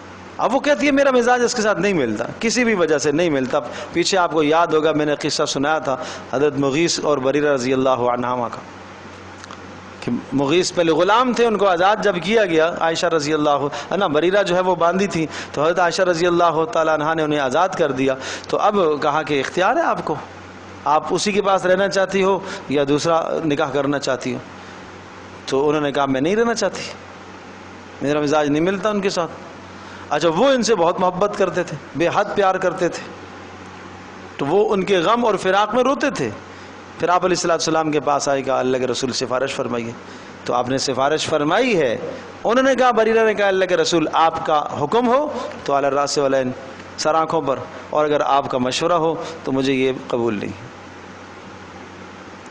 تو آپ علیہ السلام نے جبر نہیں فرمایا کہ زندگی انہوں نے گزارنی ہے نا, زندگی انہوں نے گزارنی. اور میرے عزیز دوستوں اور بزرگوں اور ماں اور بہنوں, اچھی طرح سے سمجھو, طلاق کا ہو جانا بدترین عیب نہیں ہے. طلاق کا ہو جانا عیب نہیں ہے. یہ کہا گیا کہ ہاں ابغض المباحات, جائز کاموں میں سب سے برا عمل طلاق ہے, یہ الگ چیز ہے, لیکن اس کا یہ معنی تو نہیں ہے نا. اگر یہ اتنا بدترین ہوتا تو اس کے احکام کیوں بیان کیے جاتے؟ سورۃ البقرہ میں آپ تفصیل سے نہیں پڑھ چکے؟ کتنے تفصیل سے طلاق کے احکام ہیں. تو اگر ضروری تھوڑی ہے کہ جناب غلطی اس کی ہے, ممکن ہے اس کی غلطی ہو اور ممکن ہے نہ ہو کسی کی غلطی, بس مزاج نہیں ملتا. یہ بھی ٹھیک ہے, وہ بھی ٹھیک ہے, یہ بھی اسلام کی پابند ہے, وہ بھی اسلام کی پابند ہے, مزاج نہیں مل سکتا. کیا وہ قصہ آپ کو نہیں معلوم ہے؟ زینب رضی اللہ تعالیٰ عنہ اور زید رضی اللہ تعالیٰ عنہ کا قصہ نہیں پتا؟ سورۃ الاحزاب میں یہی تو ذکر ہے نا, کہ زینب رضی اللہ تعالیٰ عنہ کا نکاح زید بن حارثہ سے ہوا, لیکن مزاج نہیں ملا, مزاج نہیں بنا.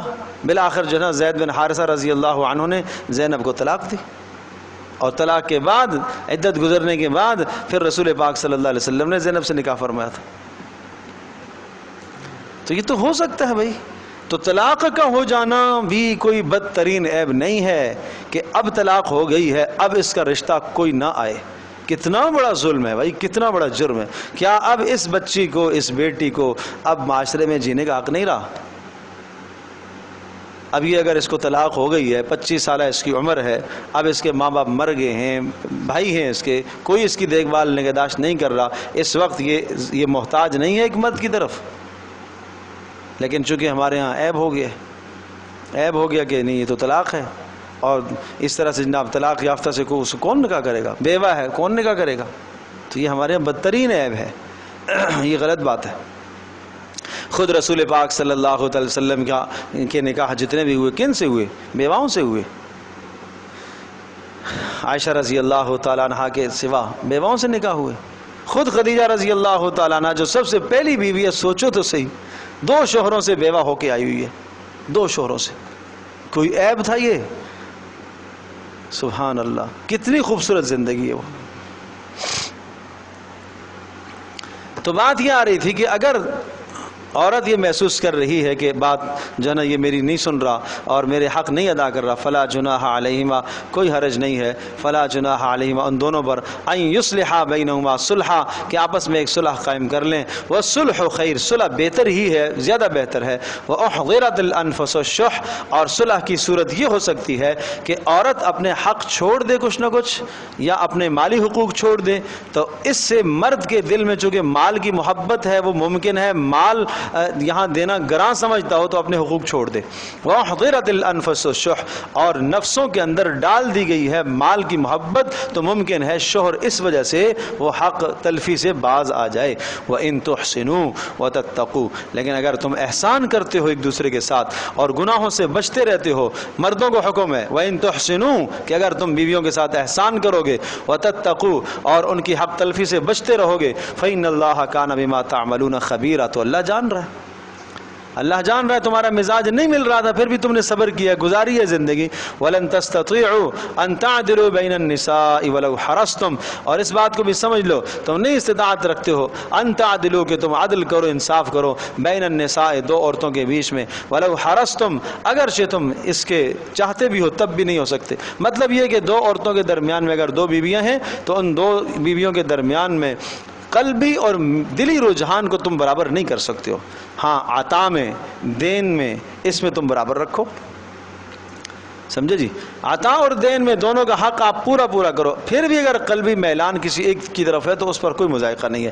فلا تمیلوا کل المیل، لیکن تم مکمل طور پر مائل نہ ہو جانا ایک کی طرف. فتذروها کالمعلقہ، کہ دوسری کو تم بیچ میں لٹکا کے چھوڑ دو، نہ اس کو طلاق دے رہا نہ اس کے حق ادا کر رہا. آج ایک کے ساتھ بھی یہ حشر ہوتا ہے نا، کتنے ایسے معاملات نہیں ہوتے. وہ بیچاری آئی ہے، بیٹھی ہوئی ہے، اتنے سال سے بیٹھی ہوئی ہے، اتنے ماہ ہو گئے بیٹھی ہوئی ہے، لے کے نہیں جا رہے جی، نہ طلاق دے رہے نہ لے کے جا رہے، نہ طلاق دے رہے. یہ ظلم نہیں ہے تو اور کیا ہے؟ اور وہ یہ سمجھ رہے ہیں کہ ہم، اچھا وہ نمازی بھی ہوگا، تہجد گزار بھی ہوگا، وہ حج پہ بھی جا گئے. کہاں گئے صاحب؟ حج کرنے گئے. اللہ اکبر.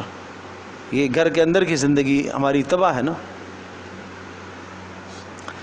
وَإِن تُصْلِحُوا وَتَتَّقُوا وَإِن تُصْلِحُوا وَتَتَّقُوا، اور اگر تم صلح کر لو، آپس میں ایک دوسرے سے صلح کر لو، وَتَتَّقُوا، اور تقوی اختیار کر لو، فَإِنَّ اللَّهَ كَانَ غَفُورًا رَحِيمًا، اللہ پاک بخشنے والا مہربان ہے. تو حق ادا کرو اور ان حقوق کے اندر حق تلفی نہ کرو. اس وقت تک تمہارا دین مکمل نہیں ہو سکتا جب تک تم گھریلو زندگی کو بہتر نہ کرو. باہر کی زندگی اچھی کر لی ہے اور وضع قطع بھی سنت کے مطابق ہے، جماعت میں بھی وقت لگا رہا، عالم دین بھی ہو گیا، ساری چیزیں کر رہا ہے، سارے باہر کے تقاضے پورے، گھر کے تقاضے نہیں پورے کر رہا، تو دین ادھورا ہے. یہ وَإِن يَتَفَرَّقَا، میں رات ہی کو ایک جگہ پر بیان کر رہا تھا، رسول پاک صلی اللہ علیہ وسلم، دیکھو گھر کی زندگی کتنی خوبصورت زندگی ہے. آپ علیہ السلام گھر میں جب تشریف لاتے ہیں، عائشہ رضی اللہ تعالی عنہا فرماتی ہیں نبی علیہ السلام گھر میں آتے، آپ علیہ السلام قصے سناتے، کہانیاں سناتے. سبحان اللہ، نبی قصے سنا رہے گھر میں، سبحان اللہ، کہانی سنا رہے گھر میں.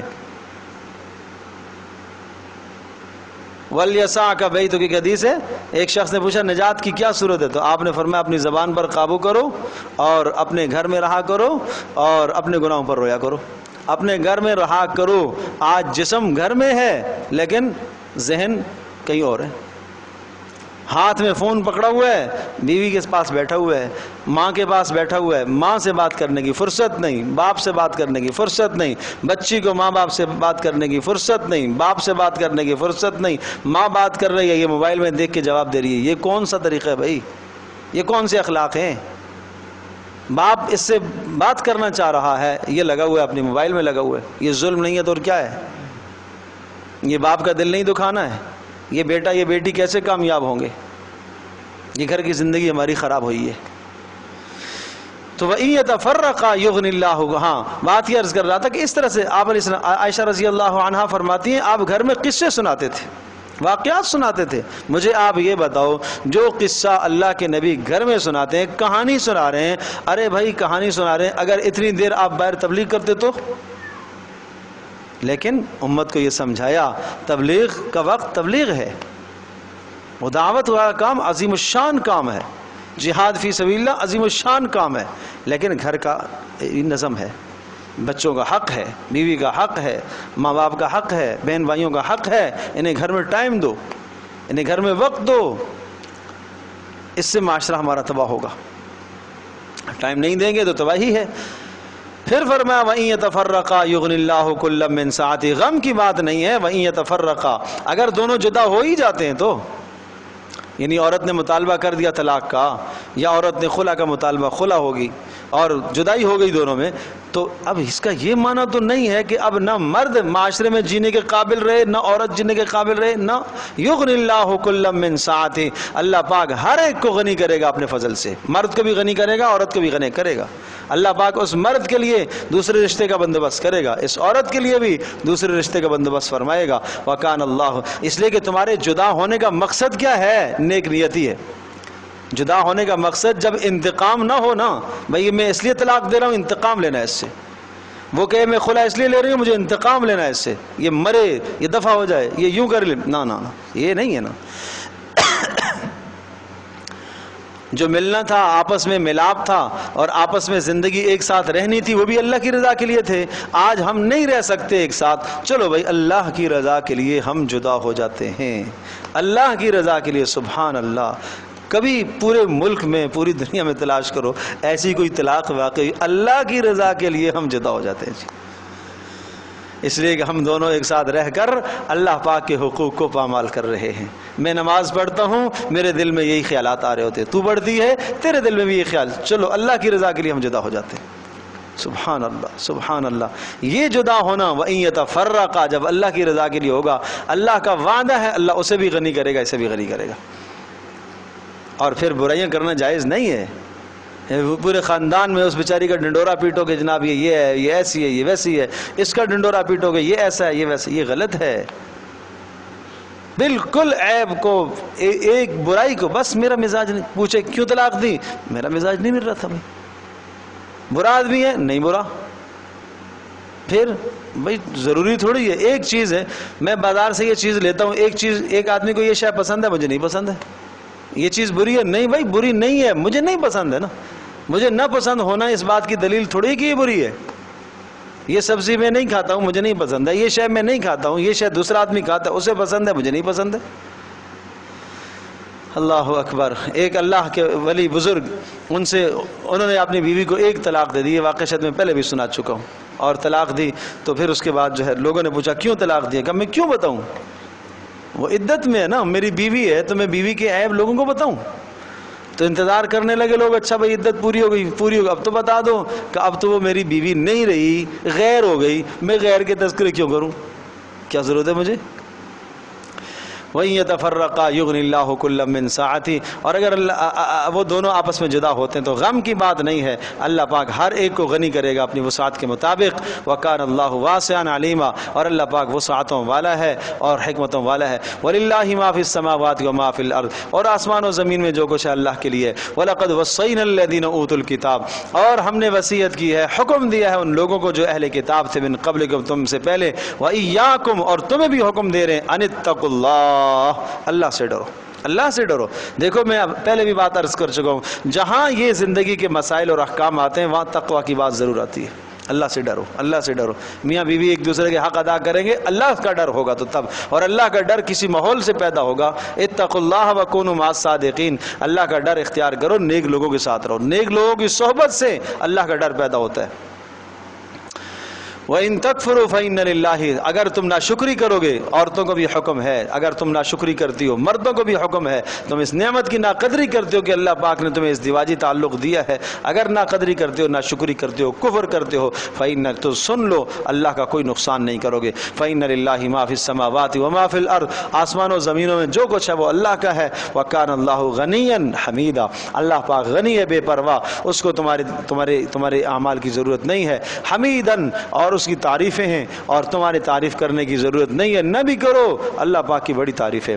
وَلِلَّهِ مَا فِي السَّمَاوَاتِ وَمَا فِي الْأَرْضِ، اور اللہ ہی کے لیے آسمان و زمینوں کا جو کچھ۔ وَكَفَى بِاللَّهِ وَكِيلًا، اور اللہ پاک تمہارے درمیان میں کام بنانے والا کافی ہے۔ إِن يَشَاء يُذْهِبْكُمْ أَيُّهَا النَّاسُ، اگر اللہ پاک چاہے، يُذْهِبْكُمْ، تمہیں مار دے، موت دے دے، اور ویاتی بھی آخرین، اور تمہارے جگہ اللہ دوسروں کو لے کر آئے، پھر وہ نیک کام کرنے والے ہوں۔ وَكَانَ اللَّهُ عَلَىٰ ذَلِكَ قَدِيرًا، اور اللہ پاک اس بات کی قدرت رکھتا ہے۔ مَنْ كَانَ يُرِيدُ ثَوَابَ الدُّنْيَا، اور سنو جو آدمی دنیا کا ثواب چاہتا ہے، فَعِندَ اللَّهِ ثَوَابُ الدُّنْيَا، تو اللہ کے پاس ہے دنیا کا ثواب بھی اور آخرت کا ثواب، یعنی جو دنیا میں فائدے چاہتا ہے اور آخرت کے فائدے چاہتا ہے تو دونوں اللہ کے پاس ہیں۔ وَكَانَ اللَّهُ سَمِيعًا بَصِيرًا، اللہ پاک سننے والا اور دیکھنے والا ہے۔